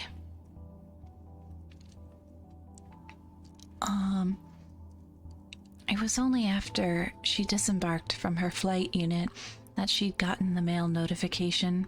It happened neither while she was still in the bunker, nor when she was entering Earth's atmosphere. But the moment she stepped foot in the desert, her pod had informed her of it. Right then, she immediately knew what it meant. The mail had come directly from the commander, rather than through an operator, at a time when it would be difficult to intercept the highest level of secrecy. No, actually, 2B knew what she'd have to do long before that message had been received. She knew from the moment she was instructed, what? Huh? What is this sort of... Wait, why does it say why does it say introduction when you've been here? Yeah, Nier. Hello, Flamebird Phoenix. I hope you're having a good day today. It's nice to see you. I am reading the Nier novellas in ASMR mode. I hope you're enjoying it. You didn't use the intro until now. I see. I was confused and I thought I was like, huh? This, huh? What kind of message is that? But thank you for the introduction. Alright. She immediately knew what it meant. No, actually. 2B knew what she'd have to do long before that message was received. She knew from the moment she was instructed to investigate with the ruins with 9S that it wouldn't be long before she'd been given the command to strike him down. Unfortunately for her, the premonition would come true. Pod, locate 9S's position and provide the best route for approaching from the side. Affirmative. Locating Unit 9S's black box signal and commencing search for optimal route. 2B turns away from the door 9S and Pod 153 disappeared through. It's better to use a separate route to pursue them, rather than to follow them. She should find a way past them and lay a trap before they get there. Her target is a Type S after all, and the newest model in a type that excels at research and information gathering, no less. If she isn't careful, she wouldn't be able to take him by surprise. But then again, in terms of fighting ability, 2B has the upper hand. The outcome has already been decided, so in truth, there's no real need for a surprise attack. However, she'd rather get it over with quickly, if at all possible. But 9S even has a chance to realize he's being attacked. If she can manage that, she can end things before he feels more fear and pain than necessary. Search complete. Pod 042 others, its voice acting as her cue as she turns back towards the passageway they were in before. She makes her way up to the huge stone blocking the stairs and leaps over it. 9S's black box signal immediately comes into range once, as she does. 2B descends the staircase, making as little noise as possible. The source of the black box signal is in the next room. Quietly drawing her sword, she closes in on the door. Just like the first door they came across, this room's door has also been left open. However, 9S is nowhere to be seen. 2B approaches the door further, making sure to check her surroundings as thoroughly as possible. There are no obstacles to be seen in the vicinity. In other words, that means there are no places for him to hide. However, she still can't be sure whether it's safe to set foot inside the room just yet. Suddenly, she can feel a presence behind her, and in an instant, 2B barrel rolls to the side as bullets rain down upon her where she was once standing. There's no doubt, but that was long-range attack from a pod program. As she's working on righting herself, 2B spots a blade coming down at her. 9S, who had at some point looped around behind her, was now engaging her with a short-range longsword. She never imagined she would be the one attacked by him. Despite having planned to be the one to initiate a surprise attack, for her to be the one hit by one is unexpected. As she aimed to kick the hand 9S is holding his sword in, alarms go off in her head. Why is 9S in possession of a short-range weapon? He shouldn't be capable of even holding a long sword in such a fashion. 2B quickly puts distance between them, watching as 9S's sword burns in the heat of battle and dissolves away. If she had gone through with that kick carelessly, she would have suffered a substantial wound to her right leg. Aware of his disadvantage in close combat, Ninus had probably set a trap of his own. She needed to change the location of their battle somehow. In a dark place with poor visibility like this, it's unfavorable for her to have arrived later than he had. With a huge leap, 2B puts distance between the two of them and heads straight through one of the doors. She comes into the room, different from the one Ninus's black box signal is coming from. Thinking over the amount of time it's been since they originally separated, she doesn't believe he'd have enough time to place traps in the room as well. Ninus follows quickly behind 2B. Despite having nowhere to hide, Ninus shows no hesitation, using Pod 153's laser as a distraction. He sets up a close-range attack of his own.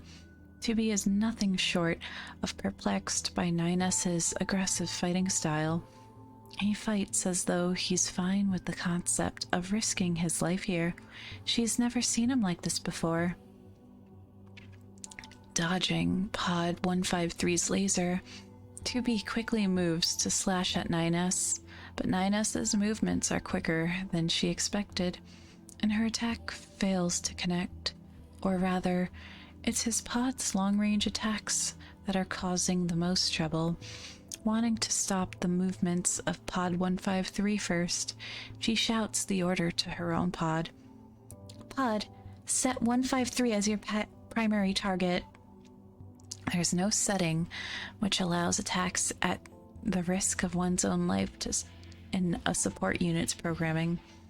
Therefore, if one comes under attack, it will immediately switch over to evasive behavior. In other words, she can interrupt its long-range attacks during the moments it uses to evade. It only affords her about 1 or 2 seconds at a time, but it's enough. The previously never-ending stream of lasers cease for a brief moment, and in that moment, 2B quickly closes in on 9S.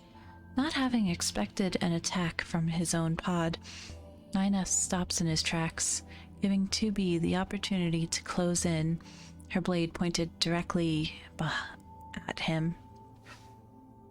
This is it, 2B thinks to herself, before she's overwhelmed with an intense feeling of discomfort, and the sword she's been clenching so tightly falls to the floor. 2B tries to open her eyes, but she's unable to do even just that. Her arms, her legs, she's lost control over her entire body. Suddenly, the stones paving the ground approach her eyes, or more accurately, her body's the one that approaches them, and she falls. She can hear 9S's voice beside her. I'm sorry. So it wasn't just a misunderstanding, 9S mutters. Or rather, his words don't actually make any sound. Voices. Oh, hi, Kuro. Hello, hello, hello. It's good to see you. I am going to now call you. I'm going to get close, Kuro. I'm going to get very close. And I'm going to call you a good bud. Good bud, Kuro. Thank you. Good to see la criatura. Good bud, Kuro. Thank you for waking up to listen to me. Panis, you're quite the good bud. I see you out there supporting everyone. Thank you for being such a good bud, Panis.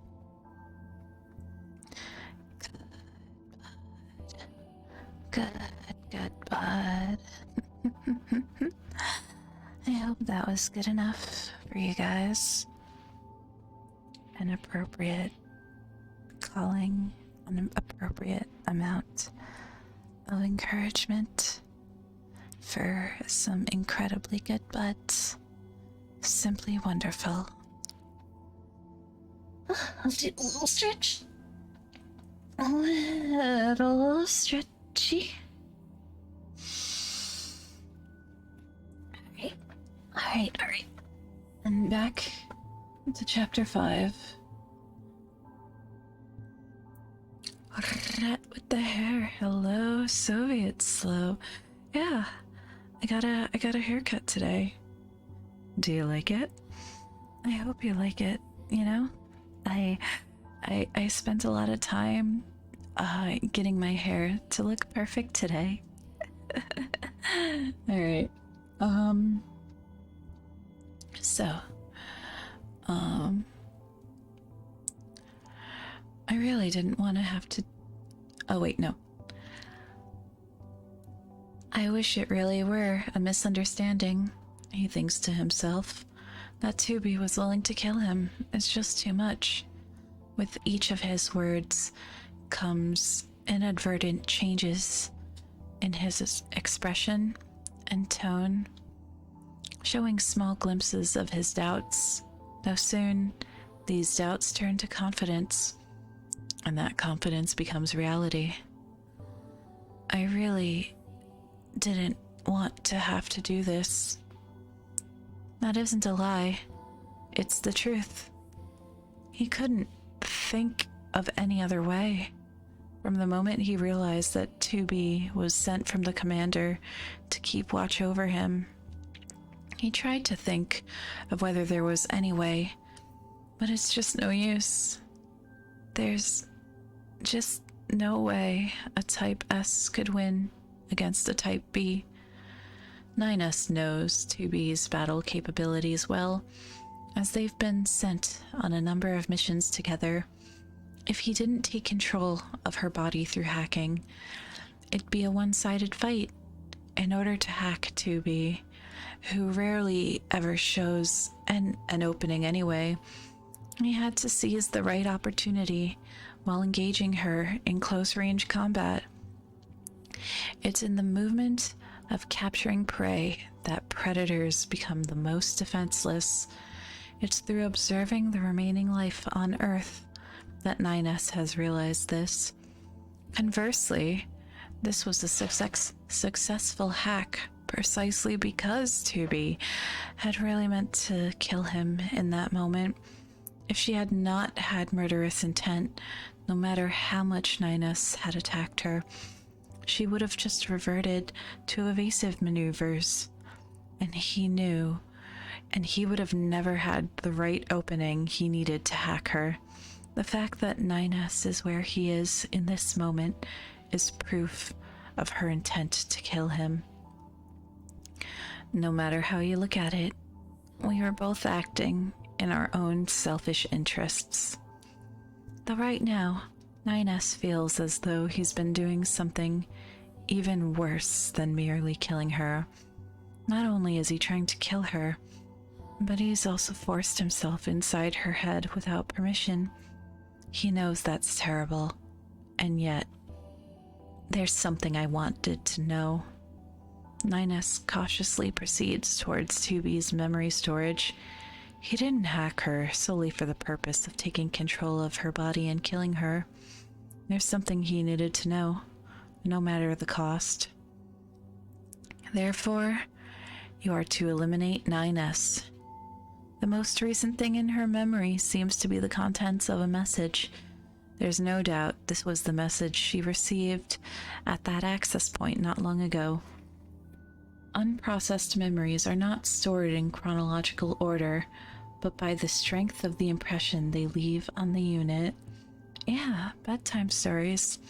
I hope all Euro bros are having a nice sleepy. The moment she opened that message, her eyes jumped right to those words. Therefore, you are to eliminate 9S. In other words, 9S must have been anticipating that message from the beginning. All because she'd been thinking about how it'd been coming soon.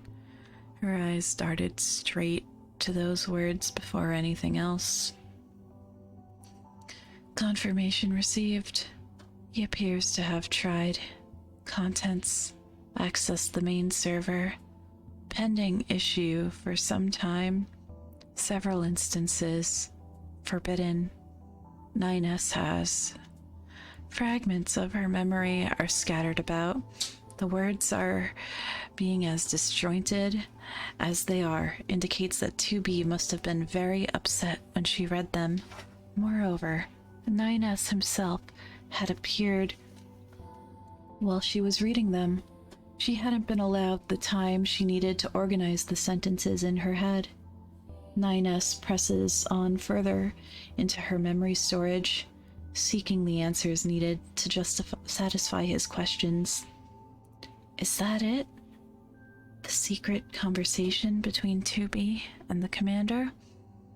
2B can be seen looking at the back of the commander, rather than a confidential conversation exchanged through transmissions. It seems she spoke to her in person, but isn't it standard for an S-type unit to conduct field surveys independently? You're too concerned about what's standard. There can be exceptions. For example, what if it were an area showing multiple enemy responses? S-type units are unsuitable for battle, so that would create the need for someone to go along and support them. Understood. Then I'll proceed with that. For the time being, I only want you to monitor him. You've been given more instructions at a later date. It's a memory of 2B before she'd ever cooperated with 9S, but at this point in time, he shouldn't have done anything prohibited yet. Nevertheless, the commander felt she needed someone to monitor him. He wonders what she was even basing her suspicions on. And suddenly, a memory concerning 9S surfaces. Scanners like me normally work alone, scouting at enemy lines and all that. I don't usually get a partner. It's kind of fun. Ah, he remembers this. Those are the words he told her in their first mission together. Apparently, 2B must have thought about her conversation with the commander during that. 9S didn't realize that. Even then, 2B had been monitoring him. Not to mention, he had no idea they'd be together at a later date. With the bitter taste of that memory lingering, he moves on to the next one. It seems to be a memory of a conversation with the commander again, this time through transmission, though the commander's voice is hard to make out through static. S-type specialization in research and information gathering. Due to those characteristics, they tend to know too much. Perhaps this is the fate of S-type models. What's wrong with knowing too much? 9S thinks to himself. Is that really a thing? I'm certain that someday 9S will partake in something he shouldn't. No, he may even have already crossed that line. 9S can't refuse that claim. It's true that he'd already attempted to access the main server without permission. There is, as of yet, no confirmation, however. It seems someone has already attempted unauthorized access to the main server. This attempt appears to have been a failure, but the next one... That's right. He failed the first time. He had to escape due to an attack barrier. He withdrew immediately, so he shouldn't have left any traces behind. But he abandoned his next attempt after having already broken through the barriers, and during the next one, he was able to break through even more. The more barriers he broke, the longer it had taken him to withdraw. It became easier and easier for them to catch on. It may have been just a matter of time for his illegal access to be discovered. Even so, he wanted to know. The harder the barriers became to overcome, the more he wanted to see what he was on the other side. And even though he knew it was dangerous, he couldn't stop. There was something he doesn't know. He can't just leave it that way. This must be what she meant by the fate of an S-type model. What the commander said was true. She had every right to monitor him, maybe even kill him. The next memory once again takes place in the bunker. However, this time, it's not showing the back of the commander, but instead the front of her. S-type models are not suitable for battle. You should not have any difficulties disposing of him. However, just because close-range combat isn't their specialty, doesn't mean they don't have the ability to fight. In addition, S-type models are sharp. There's a high possibility that he'll realize someone has been sent to monitor him. He doesn't appear to have realized it. You just aren't suited to be observing him, just as he isn't suited for combat. Once again, the commander wasn't wrong. 2B really didn't realize it, that 9S had seen through her identity a long time ago. At first, 9S thought she was only pretending not to notice, but that idea soon disappeared. 2B just didn't have the qualities she needed, or rather, she was clumsy. She'd show glimpses of kindness or concern during unexpected times. It wouldn't be strange if she was just hiding who she truly was under that facade, but to an S-type model, it was easy to figure out. Either way, if you attack him, he's sure to attack back. And with that hacking ability, S-types are so skilled at. What a good eye she has. 9S wants to give her an applause for it, because right now, things are proceeding exactly as the commander had believed they would. With this, he's found half the answers he'd been searching for. The reason 2B wanted to kill him was because the commander had ordered it, due to him knowing too much. 9S wonders where the key that'll unlock the rest of this mystery must be, and then he hears it. I'll let 9S go on ahead, and then I'll be able to deploy my weapons and make my way past him for a surprise attack. Fragments from a different time period interrupted the memory of her conversation with the commander. If I can just end it all quietly, quickly. It was obviously an older memory compared to the other one. 2B seems to have been thinking about how to dispose of 9S long before the commander ordered it. Then, 9S won't have a chance of realizing what happened, and I can end it before he feels more pain than necessary. The other half of the answers he sought. So that was it, huh? 9S thinks to himself, as he watches the interrupted memory disappear. Even for someone like you, who's superior in close combat, if you were to be hacked by him, you would lose all locomotive combat functions in your limbs. That's why what? What'd she do to 2B? So the commander didn't instruct her to use the surprise attack. But then what did she instruct her to do? These thoughts run through 9S's mind before the answer reveals itself. Set a trap for him in hacking space. 9S is overcome with a terrible feeling upon hearing these words.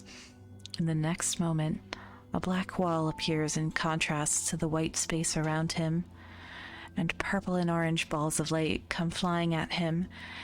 It's an installation-type logic virus. By installing a logic virus in her memory storage... Oh, what? It's the perfect moment for the thing to... Oh man, that was the perfect moment for the song to repeat. But hello, pink potatoes. Thank you so much for the follow. You are my favorite customer. I hope you're having a wonderful night. I hope you are nice and comfy and nice and relaxed. Please be aware that there are spoilers for Nier, and yeah, that's about it. Let's continue on with the story.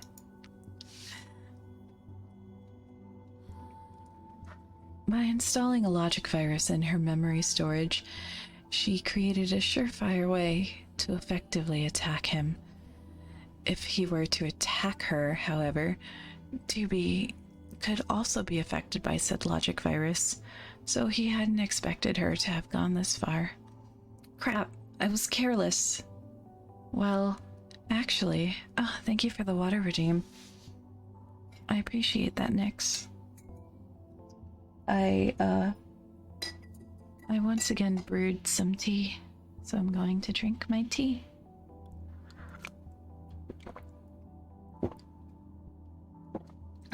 Tasty. Tasty, tasty, tasty. And no slouching. Okay, no slouching. Thank you very much. Make sure to not push your body too much while reading. I appreciate it. Nah, I'm good. Thank you. You're too kind. Well, actually, rather than being something he hadn't expected, it was more something he had just hoped wouldn't happen. The commander always tended to choose methods which would place 2B in great danger. I gotta get out of here before my data gets contaminated. Unfortunately, even logic viruses aren't perfect, so let's take the necessary precautions. 2B's memory continues on. Where's the exit? Where's the route I secured? If you utilize a closed barrier, you can lock him within your logic circuit. Before he can even fully realize what's happening, 9S's body ceases movement, and the dark spheres begin to rapidly appear within Hacking's face, caused by a barrier within a self-closing algorithm. Plod, construct a new escape route. No response. Not only did the logic virus attack 9S's personal data, but it also cut off contact to the outside, effectively severing any paths out. He only has a few seconds remaining before his current self is crushed by the virus and disappears. He watches helplessly as the white space around him becomes painted over by black. Is this it? The location from which 2B received her orders was from the access point within the desert. There were so many opportunities for her to kill him before they even reached their destination. There was no place to hide. The footing in the sand was terrible, and 2B is easily the better fighter. She had all the advantages in the world. Nevertheless, 2B didn't even attempt to attack him until they were already inside the temple. But 9S was able to see her memories and find the answer to all of that. 2B sure is clumsy. It was all so she could end it quickly, so 9S could die without realizing what was happening. The black spheres fill in the remaining space, leaving no gaps. However, somehow it's a strange and quiet feeling. 9S feels neither fear nor pain. Goodbye, 2B. And in that moment, darkness takes over. My boy. My boy.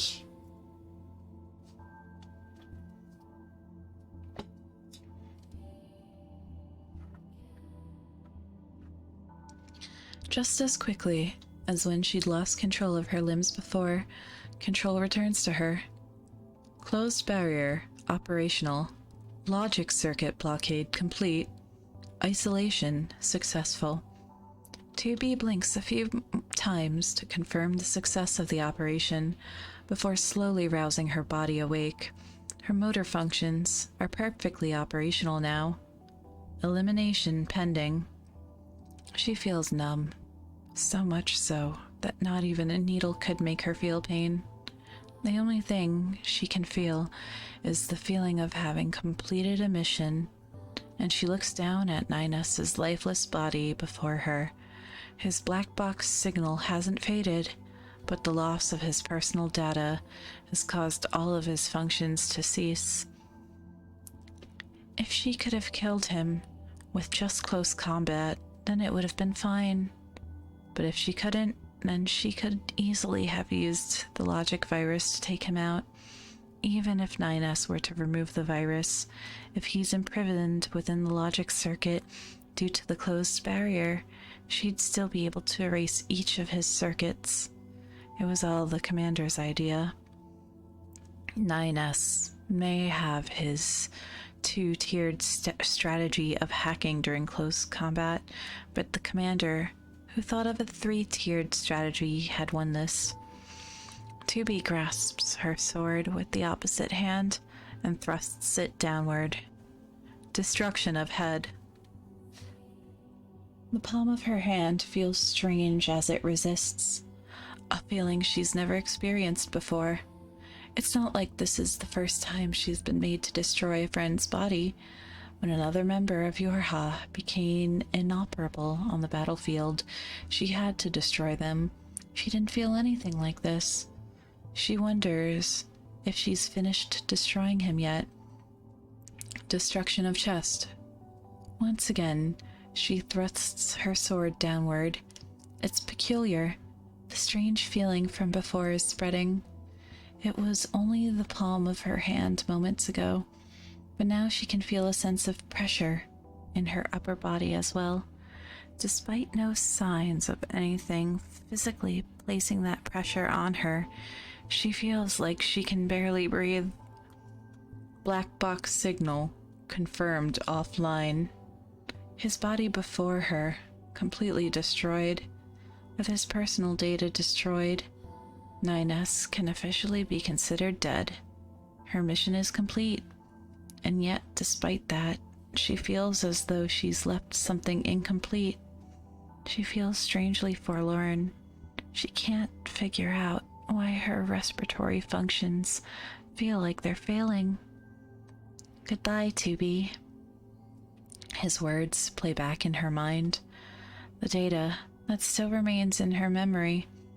9S's final words. It's a strange feeling, but she finally realizes what's been causing that pain in her chest.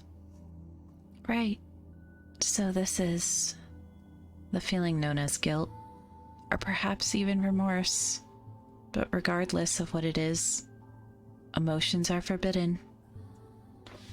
It's the moment. Yeah, have a good time, Battle Knight. See you around.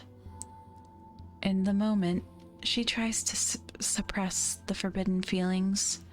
2B feels something else well up within her, as if to resist that. Memories of 9S. His voice as he'd shout, 2B! The smile he made when he told her how fun it was to have a partner. It was such a beautiful smile. She wonders during which mission it was when he was so shocked by her unexpected clumsiness as well. She can feel a lump form in the back of her throat as her chest tightens, and she grits her teeth. For the first time, she understands the pain caused by the memories of those left behind. But this is her own fault. She's the one who accumulated the more memories than necessary. Goodbye, 2B. Again, that voice again. 2B shakes her head in an attempt to drive his voice out of her mind. 2B shakes her head. Wait, I read that already. I won't apologize. It was her mission after all. She holds no feelings of guilt. None whatsoever. If she's given the order to do this again, she'll do it in a heartbeat. Because that is my duty. As she raises her head. Pod, contact the commander. Acknowledged. Pod 042 begins communications, causing a projection on the screen to appear. As her pod does its job, she thinks to herself, she knows she'll have to do this again, so she's decided she'll forbid herself from becoming too close to anyone else. She'll keep the time she spends with people, the conversations she has with them, to a minimum. That way she won't create unnecessary memories again. That way she won't have emotions that should never have existed in the first place. Commander here. 2B breathes in deeply, pushing out all the remaining pain in her chest. Everything. 2B here. I've completed the mission. From her indifferent voice, something within her fades away, like sand which falls throughout the temple. And that's it. That's the entirety of this story, which is Memory Cage. It's a good one. I feel like this is supposed to be like beforehand, like from before the game or something. I don't know, but that one's a good one. All right, what about Memory Thorn? What's this one from?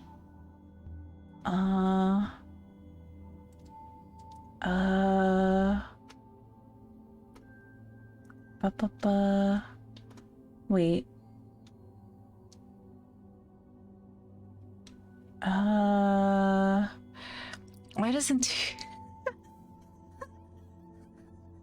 Why doesn't 2B simply have sex with Ninus like I keep seeing her doing? Sex isn't a way to eliminate him. He needs to be eliminated. He knows too much. But for whatever reason, it's, you know, so I'm looking at Memory Thorn, and it seems to be the same story, but different, you know? 'Cause it's a time loop. It's a time loop that happens. Well, not a loop, but, you know, they're living the same... They're living... Well, it's sort of spoilers, but also, like, if you're watching this stream, you probably know. Probably know what's going on, you know? That the reality of the situation, of the relationship between 2B and 9S, that she has murdered him many times before. So let's go again. Let's go again. In a flash, a close-quarter weapon cut through the sandstorm. It is the Type 4-0 sword, a state-of-the-art blade. Bestowed to only the elites fighting at the front lines, the blade surges with lightning, knocking away a round object in an arc. The now headless machine life form ceased its movements. A few seconds later, its cylindrical body toppled over the sand and exploded. The explosion engulfed the bodies of 2 previously defeated machines and turned all into a shower of scrap metal. Only the telltale sound of the desert winds remain after the fiery explosion faded away. As the sandstorm settles, a humanoid silhouette appears. You could tell that the silhouette belonged to an adult female by the gentle slope of its shoulders, its slim and tight waistline, as well as the well-shaped legs extending from its skirt. However, the silhouette was neither an adult nor a female in the strict sense. She is neither a human, nor does she have a sex in the biological sense. She is type Yorha, android number 2B type, or 2B for short, a model optimized for battle. It'd been a long time since humans have left the Earth. Humans had no choice but to flee for the moon in face of an alien invasion. Currently, the Earth is nothing but a battlefield for the aliens' machine life forms and the androids tasked to destroy them. 2B sheathed her sword and directed her attention behind her. Is that all of them? In response to her question, an object floating about 3 meters above the ground began its descent.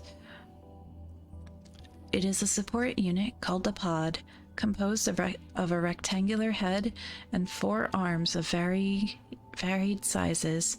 Pods spend most of their time in the air, but can be deployed underwater if need be. They're equipped with various functions in order to support Yorha-type androids, including long-range attacks against enemy units, analysis of the situation at hand, communication, as well as first aid. Affirmative. No enemy signals detected within a 5-kilometer radius of the access point. I see, 2B replied, and started to make her way to the metallic box, slightly taller than her. Access points camouflage themselves as a relic of human civilization, but it is an important facility, both as a method of communication with the headquarters, as well as a source of information regarding the surrounding lands. It is unclear whether they're aware of the fact or not, but machine life forms tend to gather around access points. But in the corner of some ruins or the middle of the desert, their behavior resembles insects gathering around a fallen fruit. Therefore, Yorha units have to destroy nearby machine life forms whenever they want to check their mail or retrieve geographical information about their surroundings. This happens so often that it has become procedural for them. After going through the motions of destroying the machines, 2B was finally able to accomplish her original goal. She selected the newest message from her inbox and opened it. Her eyes skimmed over the sender and the words "Top Secret" in the title. I was just about to read its contents. 2B, Yorha Unit Number 9 Type S, or 9S, appeared out of nowhere. Unlike 2B, who has the form of an adult female, 9S was created in the image of a young boy. Is it a message from the commander? Not really, 2B answered curtly, and tried her hardest to cover up how shaken she felt. More importantly, why are you here? Huh? What do you mean, 2B? It's not time for the mission yet. Since the pod notified her of a new incoming message, 2B decided to make her way to the access point earlier than planned. Even though she lost some time dispatching the machine life forms, she still expected to be able to finish reading the message before 9S arrived. Well, the operator told me that 2B is in the middle of combat, so I thought I should help out. That's unnecessary. 2B shook her head, trying to rid herself of something that was neither irritation nor anxiety. I guess that's true. 9S gave an exaggerated shrug. 2B finally understood what she was trying to rid herself was. It was something born from her piled-up memories of past conversations and past actions. Well, now that we've met up with each other, we might as well head to the destination. It was deja vu. And Hakuya, thank you for calling me cool, but unfortunately, I'm not cool, I'm cringe, and you're the one who's cool, but I hope you have a nice day. Sand in my shoes again? He couldn't just bring himself to like the desert, and it's all because of the sand. It's annoying when the wind blows and makes things hard to see, and his shoes are just full of sand as he walks. It's pretty fun to slide on the sand slopes, but walking on anywhere but the slopes is a pain in the ass. 9S scowled, and he glanced at 2B. However, 2B walked on without any change in expression. 2B, don't you mind? Mind what? The fact that your shoes are filled with sand, 2B. Well, it does feel strange. It doesn't interfere with walking. Don't you hate when the sand sloshes around in your shoes? Sure, it's not a hindrance, but it's a matter of feeling. Emotions are prohibited. Yeah. You're one to speak, 2B. 9S to himself even as he responds. 2B isn't as good at holding back her emotions as she thinks. At least, that's how it appears to 9S. It's just a guess, but 9S thinks that her spiel about emotions being prohibited is more directed to herself than to 9S. She's scolding herself by saying it out loud.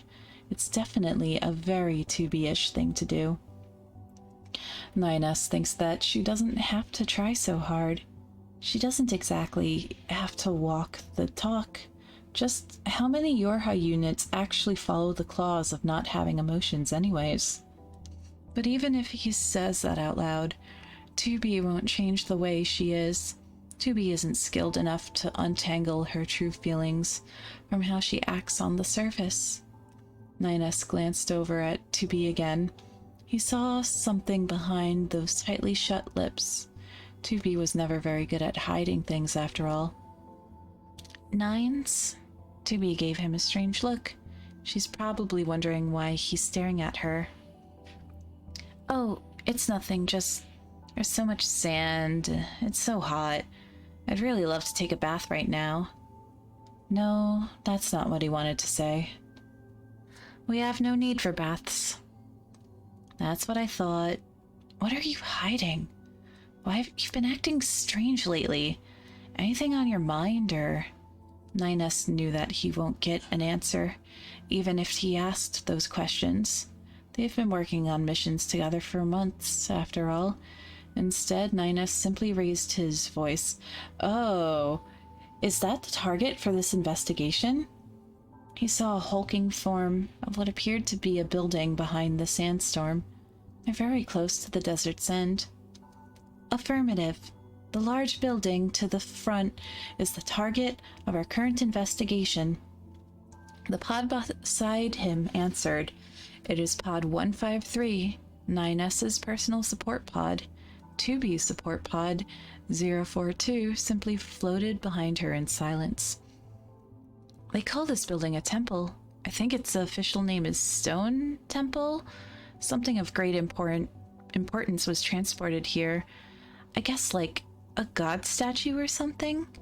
And they've used this as a temple ever since then. Silence stood frozen with silence. 2B stood frozen with her mouth open. 2B, what's wrong? Her lips moved as if to form words, but 2B changed her mind at the last second before speaking again. No, it's nothing. Of course it's not nothing. She clearly struggled to come up with an answer, but 2B had no intention to tell 9S why. Even though she addressed him as 9s now, he still feels an insurmountable distance between them. Let's go, 2B. 9S made himself sound more cheerful than he'd liked. He took off right away, making it seem like he was excited about the prospect of an investigation. No matter how he asked, 2B probably won't give him an answer. He knew, right from the very beginning, it was unbearable. The stone temple was built in a deep valley because it was surrounded by steep cliffs. It took quite a bit of time and effort to reach the temple. Of all places they could have built a temple, why here? I don't get it. Reaching the temple was no easy task, as they had to descend to the very bottom of the gorge, cover a significant amount of ground, and then climb up the cliffs just to get to the entrance. 9S is completely within his rights to complain. Conjecture. The remains were surrounded by a lake or a man-made canal in the past, and access was made possible by ships or bridges. 9S thought Pod 153's answer made sense. He knew that buildings which contained important people or objects were often surrounded by water. Perhaps that would explain why the temple's cylindrical shape as well. It was trying to get as much space as possible from its limited landmass. That doesn't explain this. 9S looked up at the huge tree in front of him. Clearly, it had withered a while ago, and its blackened trunk leaned powerlessly against the spiral staircase. What's the point of planting such a huge tree inside a building? The cylindrical building had an open ceiling and a spiral staircase that extended all the way from the first floor, crumbled away right before the topmost floor. Perhaps the staircase had once connected all the floors, but it's hard to tell from its current sorry state. 2B, what do you think? No reply. She didn't even realize Ninus was talking to her until Ninus turned to face her. Startled out of whatever daze she was in, she blurted out a response. What? It's a spiral staircase. Ninus deliberately chose not to repeat himself. What about it? As expected, she wasn't listening at all. If she was caught a bit of what Ninus said before, she probably would have replied with, "But that's not what you said." The only reason she didn't do so was because she wasn't listening. Let's see how far up we can make it. Deciding not to point out their failed communication, Ninus made his way towards the spiral staircase. 2B followed in silence. Something is wrong. It's not like 2B at all. 2B is tasked with a mission, so why is she acting like this? Or is her mission the reason behind her current behavior? 2B has been acting strange lately, and 9S decided to stay silent on the matter ever since he figured out why. He pretended that he was none the wiser and interacted with 2B in the same way as before. Contrary to 2B, who can't seem to keep a secret, 9S found it pretty easy to keep up the masquerade. Otherwise, he wouldn't try to access the main server illegally. Now, not once even, but multiple times. Hello, Scramble. Thank you for lurking. I appreciate it. I hope you're having a nice day. And please get nice and comfy and hang out, okay? Alright. Well, enough about himself. He's going to be disposed of soon enough anyways. He knew that. And he knew that 2B would be the one to do the job. He knew that ever since he received orders for the current mission. The investigation is just a farce, and there's no doubt that 2B had been given a separate mission. The commander's orders must be to eliminate 9S. Me. Right, 2B? But even then, 2B's actions just seem off.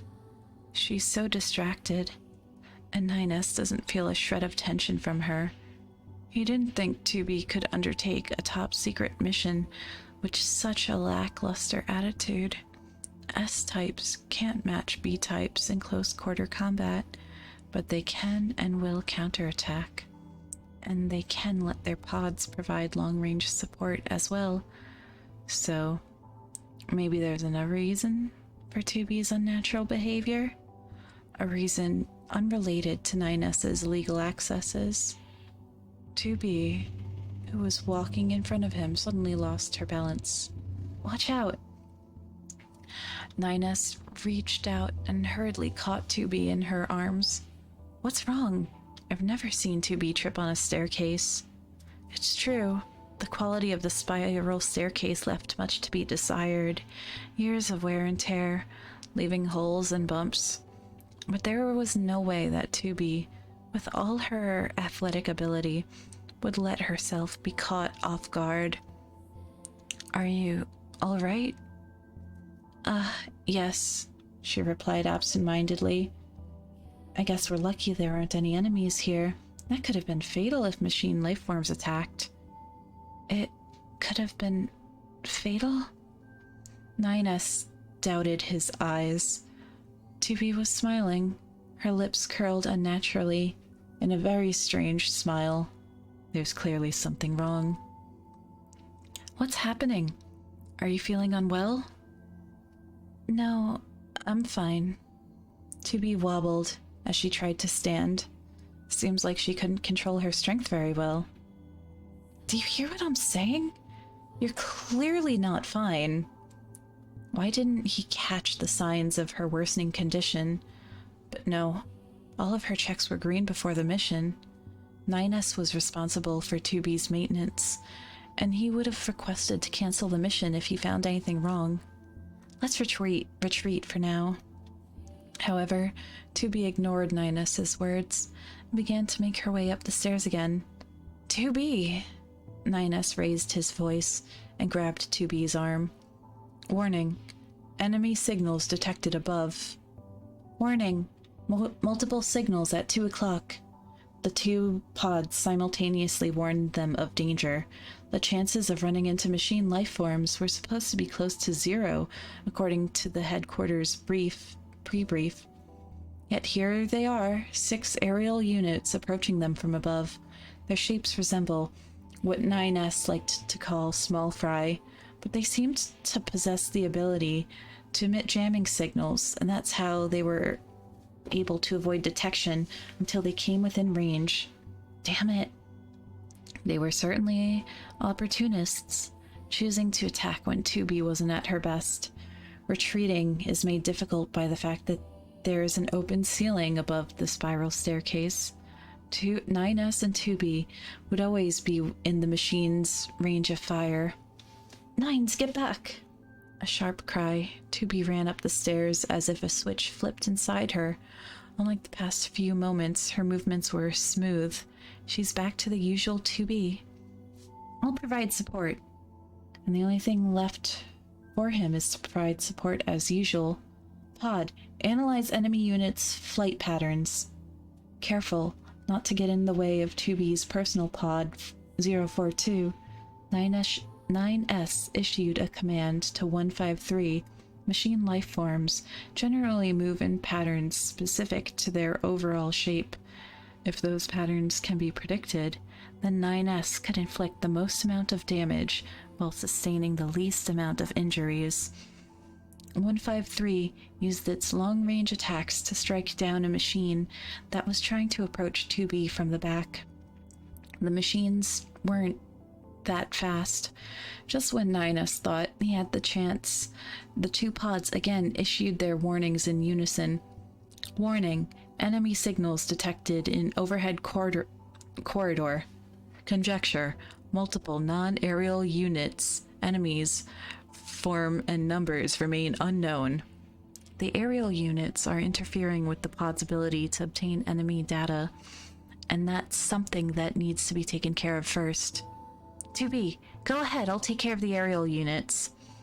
2B units are better at dealing with non-aerial units due to their strength in close quarters combat. Understood, I'll leave this to you. 2B jumped over the handrail, took a hold of 042's arm, and glided it towards the corridor. There was no hesitation in her movements. Pod, I'll be hacking to take control of the enemy. Understood, providing support.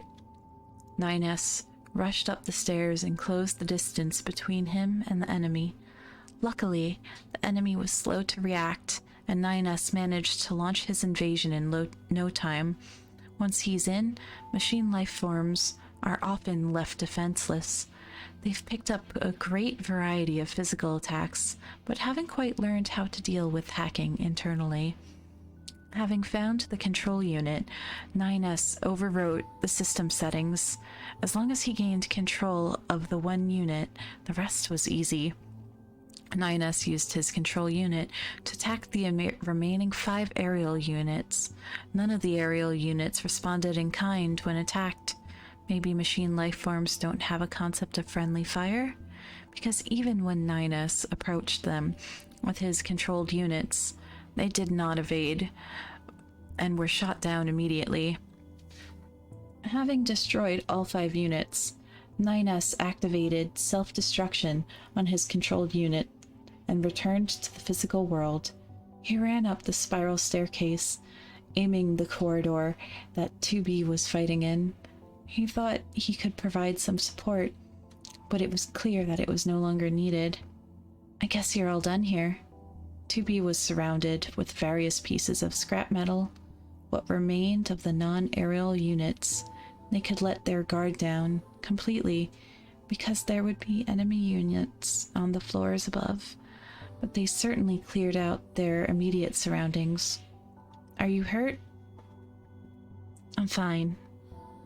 Before he could even relax from hearing that, 2B abruptly dropped her sword. 9S ran towards her. He had a bad feeling. 2B! Don't worry, my hand just slipped. Strange noises accompanied her voice, her hand shaking uncontrollably, scratching at her neck. Logic virus? 2B fell down on her knees. 9S tore off 2B's goggles. 2B's eyes were shining a bright crimson. No doubt she was infected by an enemy unit. I'll remove the virus through hacking. Wait, don't. 2B shook her head in pain. What are you saying? We have to remove the virus now. He can't afford to waste a second. Once the infection reaches her personality data, there'd be nothing they could do. 9S laid down 2B on her back and forcibly hacked into her, despite her still shaking her head. Gonna drink some water?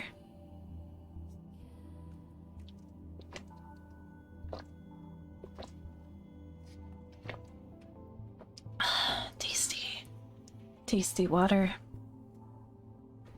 And we're on chapter 4. What used to be a pure white hacking region was stained black at various parts, a classic effect of the logic virus.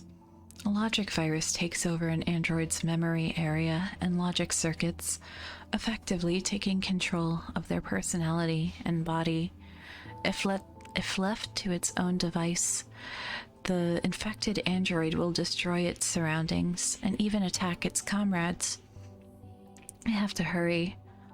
Luckily, 9S has seen this type of virus before. He had already succeeded in combating this virus in the past, but the infection is progressing too fast. Plus, an orange light whizzed past 9S's personality data. It was an attack from the virus. Such a pain.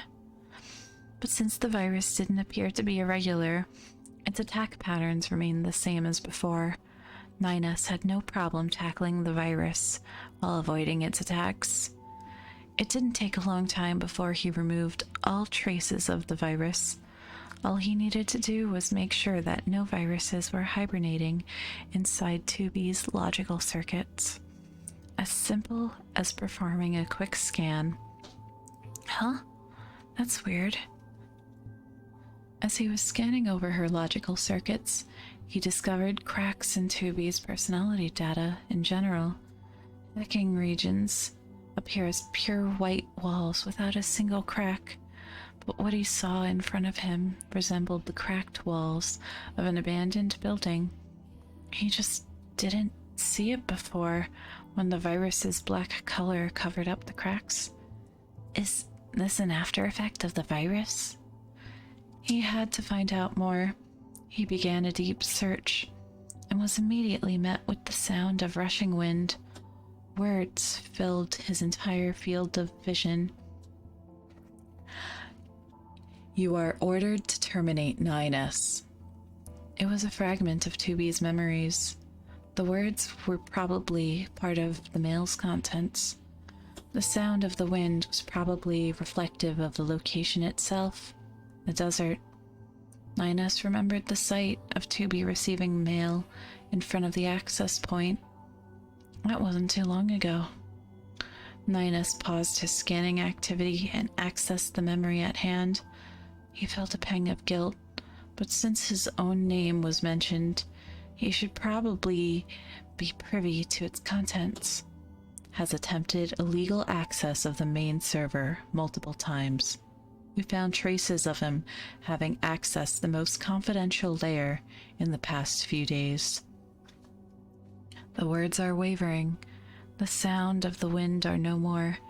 It seems like 2B was shaken to the core during this memory. Therefore, you are ordered to terminate 9S.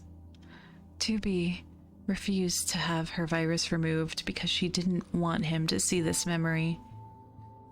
You shouldn't even let that bother you. I knew that you were an assassin sent by the commander. The only thing he didn't know was the when. But he knew it was from the moment he met up with her at the desert access point. He felt something from 2B.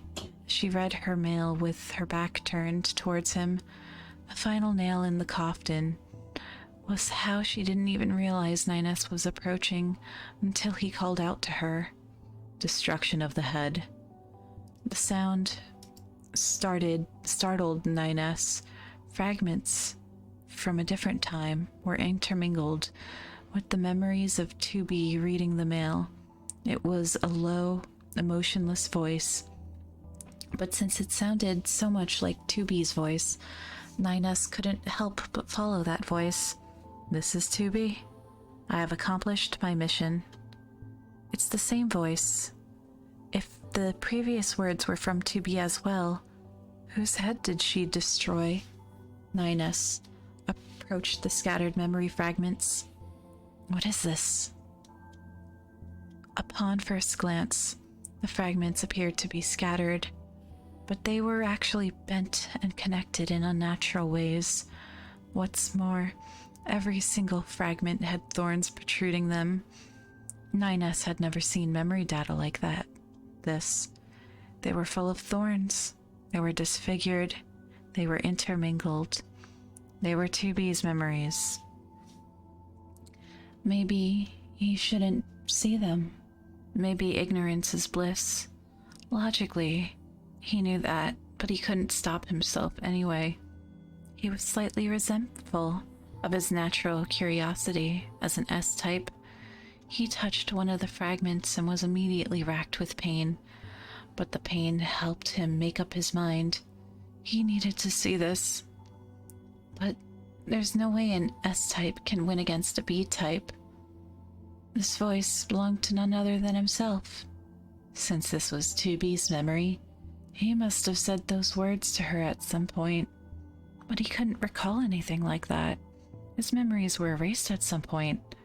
By whom? For what? Seeking for the answers, Nines accessed another piece of memory. Goodbye, 2B. His own voice again. Hearing such a frail voice, 2B tried her hardest to keep her emotions in check. Nines didn't get any visuals, probably because 2B had shut her eyes tightly at this point. Goodbye, 2B. Goodbye, 2B. Goodbye, 2B. Hi, Dragon Cap Man. I hope you're having a nice day. These were the same words repeated themselves when 2B read the message from the commander at the desert access points. Oh, hello, Enrico. I hope you are having a good day too. And I hope you and Dragon Cap haven't played Nier before. Or you have played. I hope you have, because it would be a big spoiler if you did so. But yeah.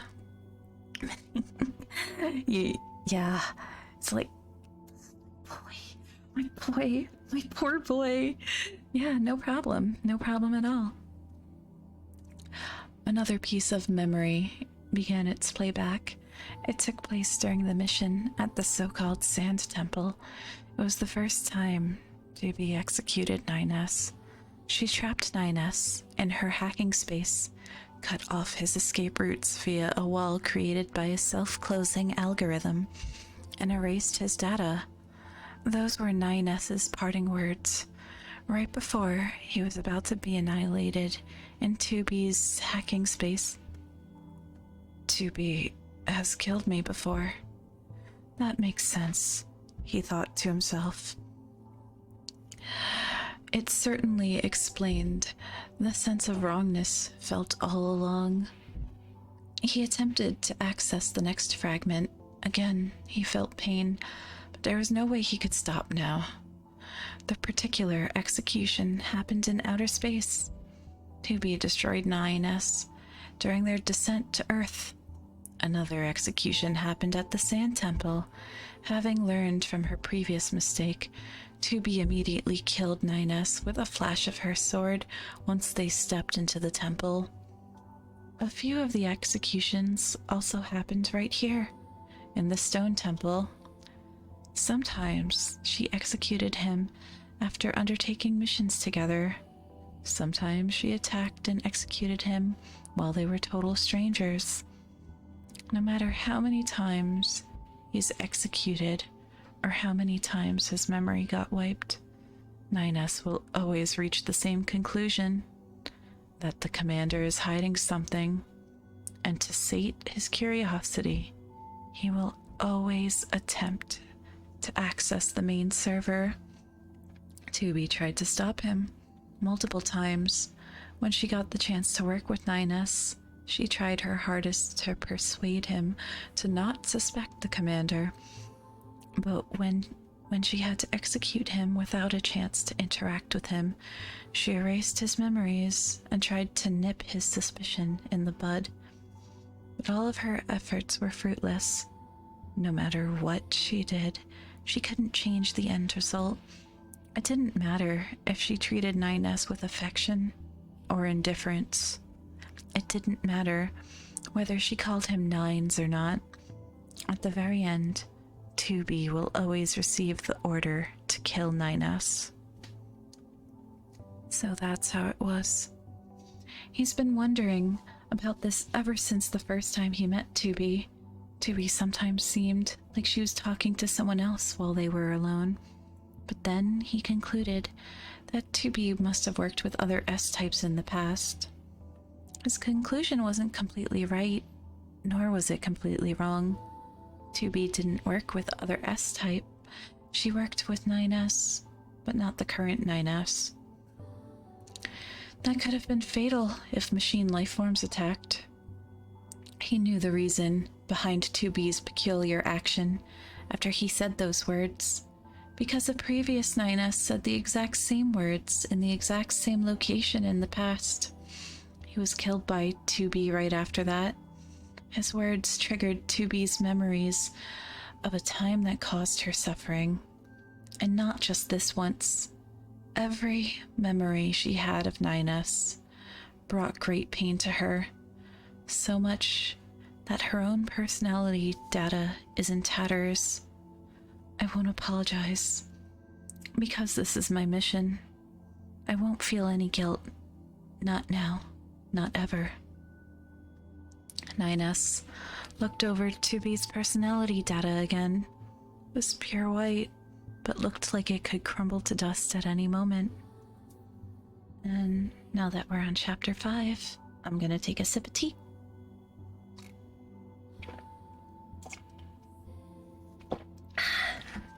Today I made genmaicha.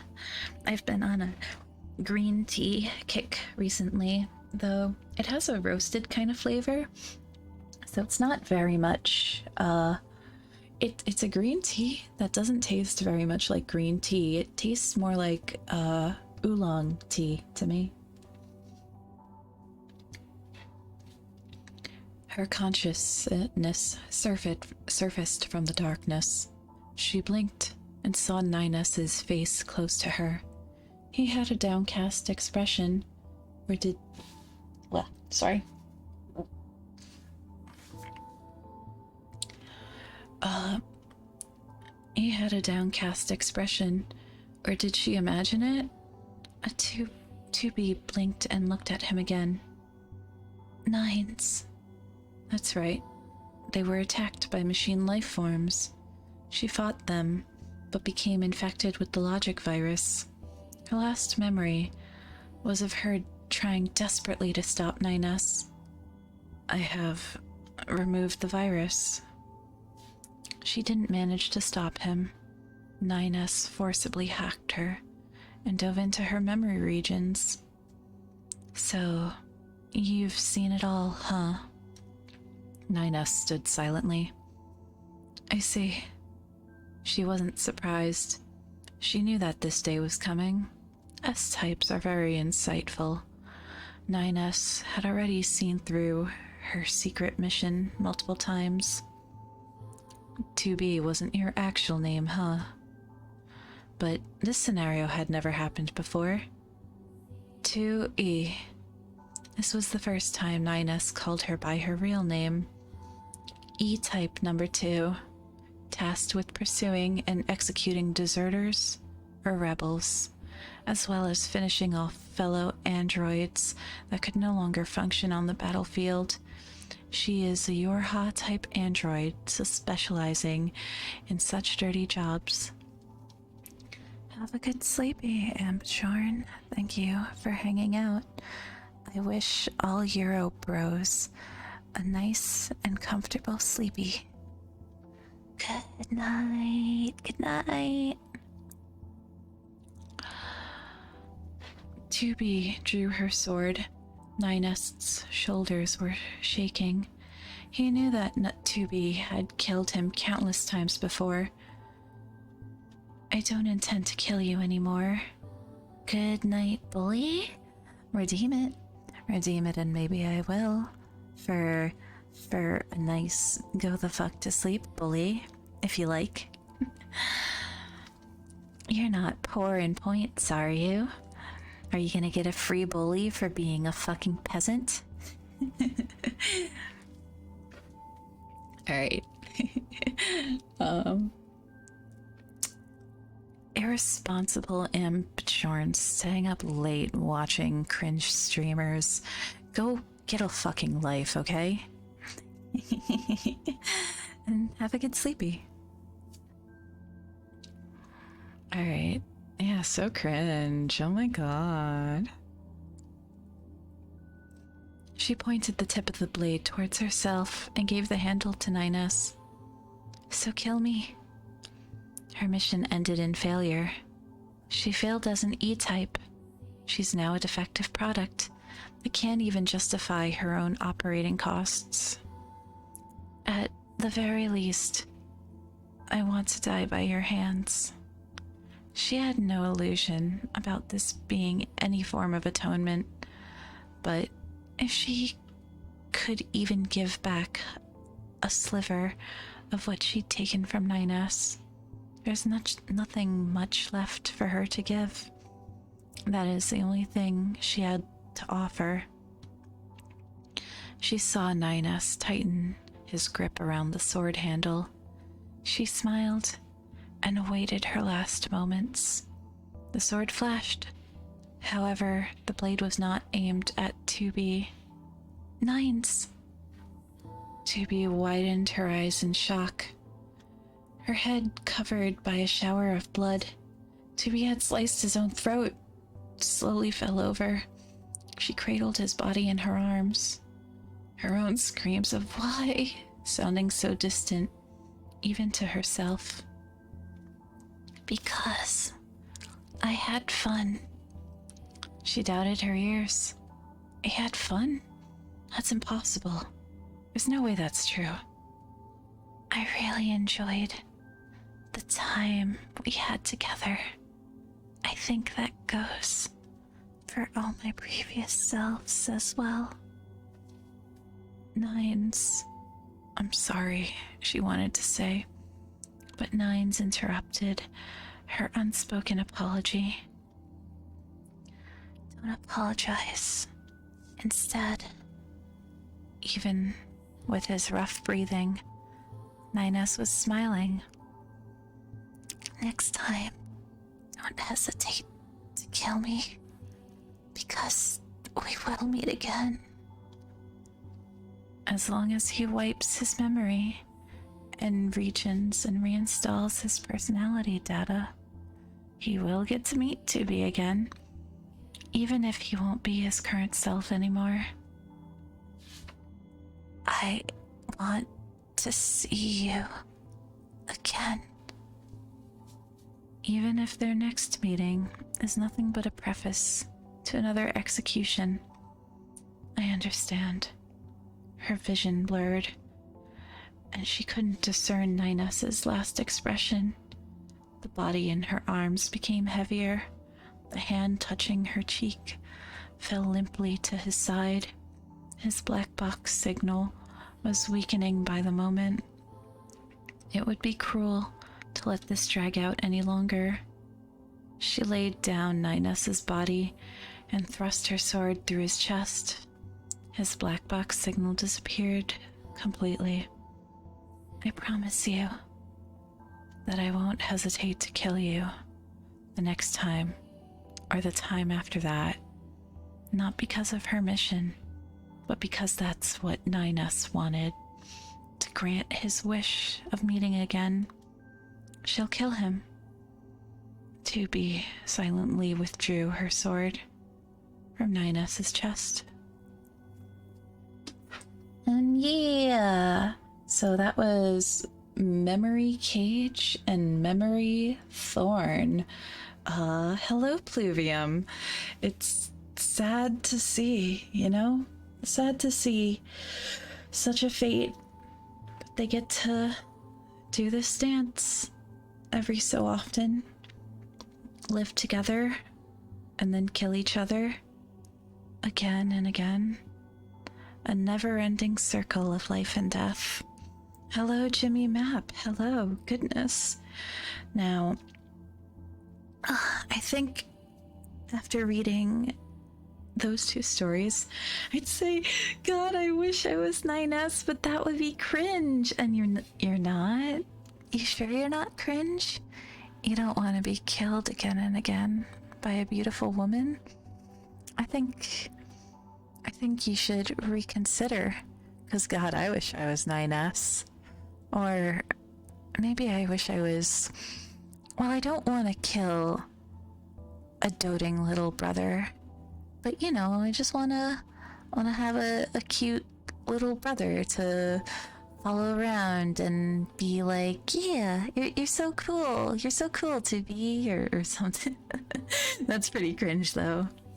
That is absolutely 100% super fucking cringe. But, you know, I will accept what I am as a cringe person. Oh, I forgot to have that thing. I had like the novella things open. My speakers sounded like nah. I hate you, Jimothy Map. I hate you. Listen to me with your headphones so that I can be right in your ear. You don't want to imagine that there's a rat doing a ratatouille on your head? It's you never had the fantasy of Ratatouille is leaning down into your ear and telling you what to do, telling you squeak, squeak, squeak, squeak, squeak. Chit, chit, chit, chit. But yeah, with that being said, we read through 3 of the stories. I think next week for ASMR, we will also continue to read Nier stories, because it's nice and not weird, or you know, I've got more story. There's more. Why you keep doing that? There's more stories to go through. So she's rats on my Tui till I gourmet. That's a good one. That's a good one. Rats on my Tui. Who is online right now? Who's online and able to be rated by me? Who wants some buds? Who wants hot buds in your area? Let's see, the people I'm following. No, go. Is that really everybody? No, that's not everybody. Oh no, that's recommended people, not people I'm following. Because it's like, I'm following a lot of people. There's no way there's only like 20 people online. Like, I follow way too many people. Oh, what? Oh, what? So, a friend of mine, Nathan Dante, is also doing a reading stream right now, so that is appropriate. Please move to East Coast so we are time zone compatible. Map, I am on the East Coast. Map, I've always streamed in like early, or if not early, then like late afternoon East Coast. This is the time slot I've always had. I am an East Coast Chuba.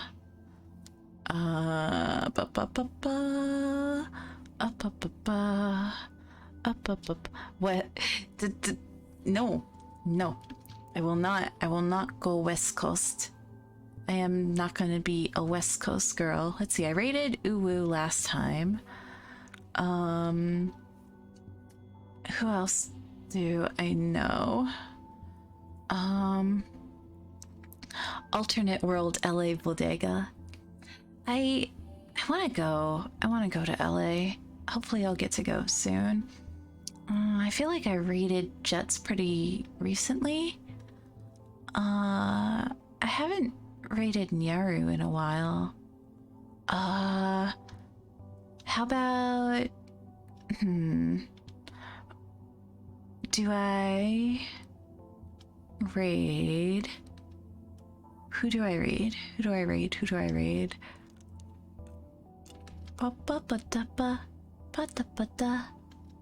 Okay. Woozle's on. Oh, and he's playing Sonic the Hedgehog. Woozle is playing Sonic 06. That seems like a good way. Or maybe somebody who's playing Nier? I don't know who to do. Oh, wait, you know what? This girl I have never raided before, but they are a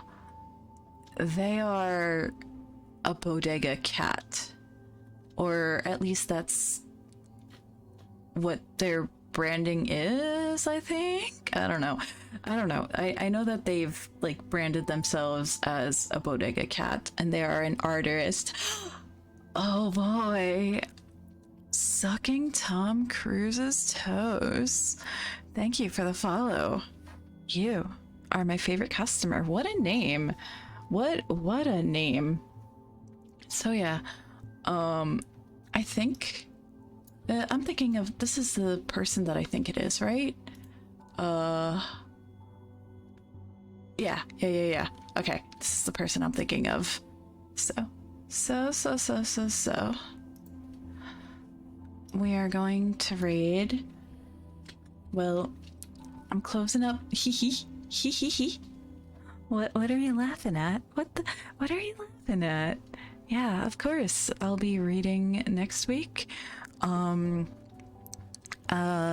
my next stream? Oh, I don't think I have a stream scheduled again for this week, but I'm going to try to guerrilla either tomorrow or Saturday.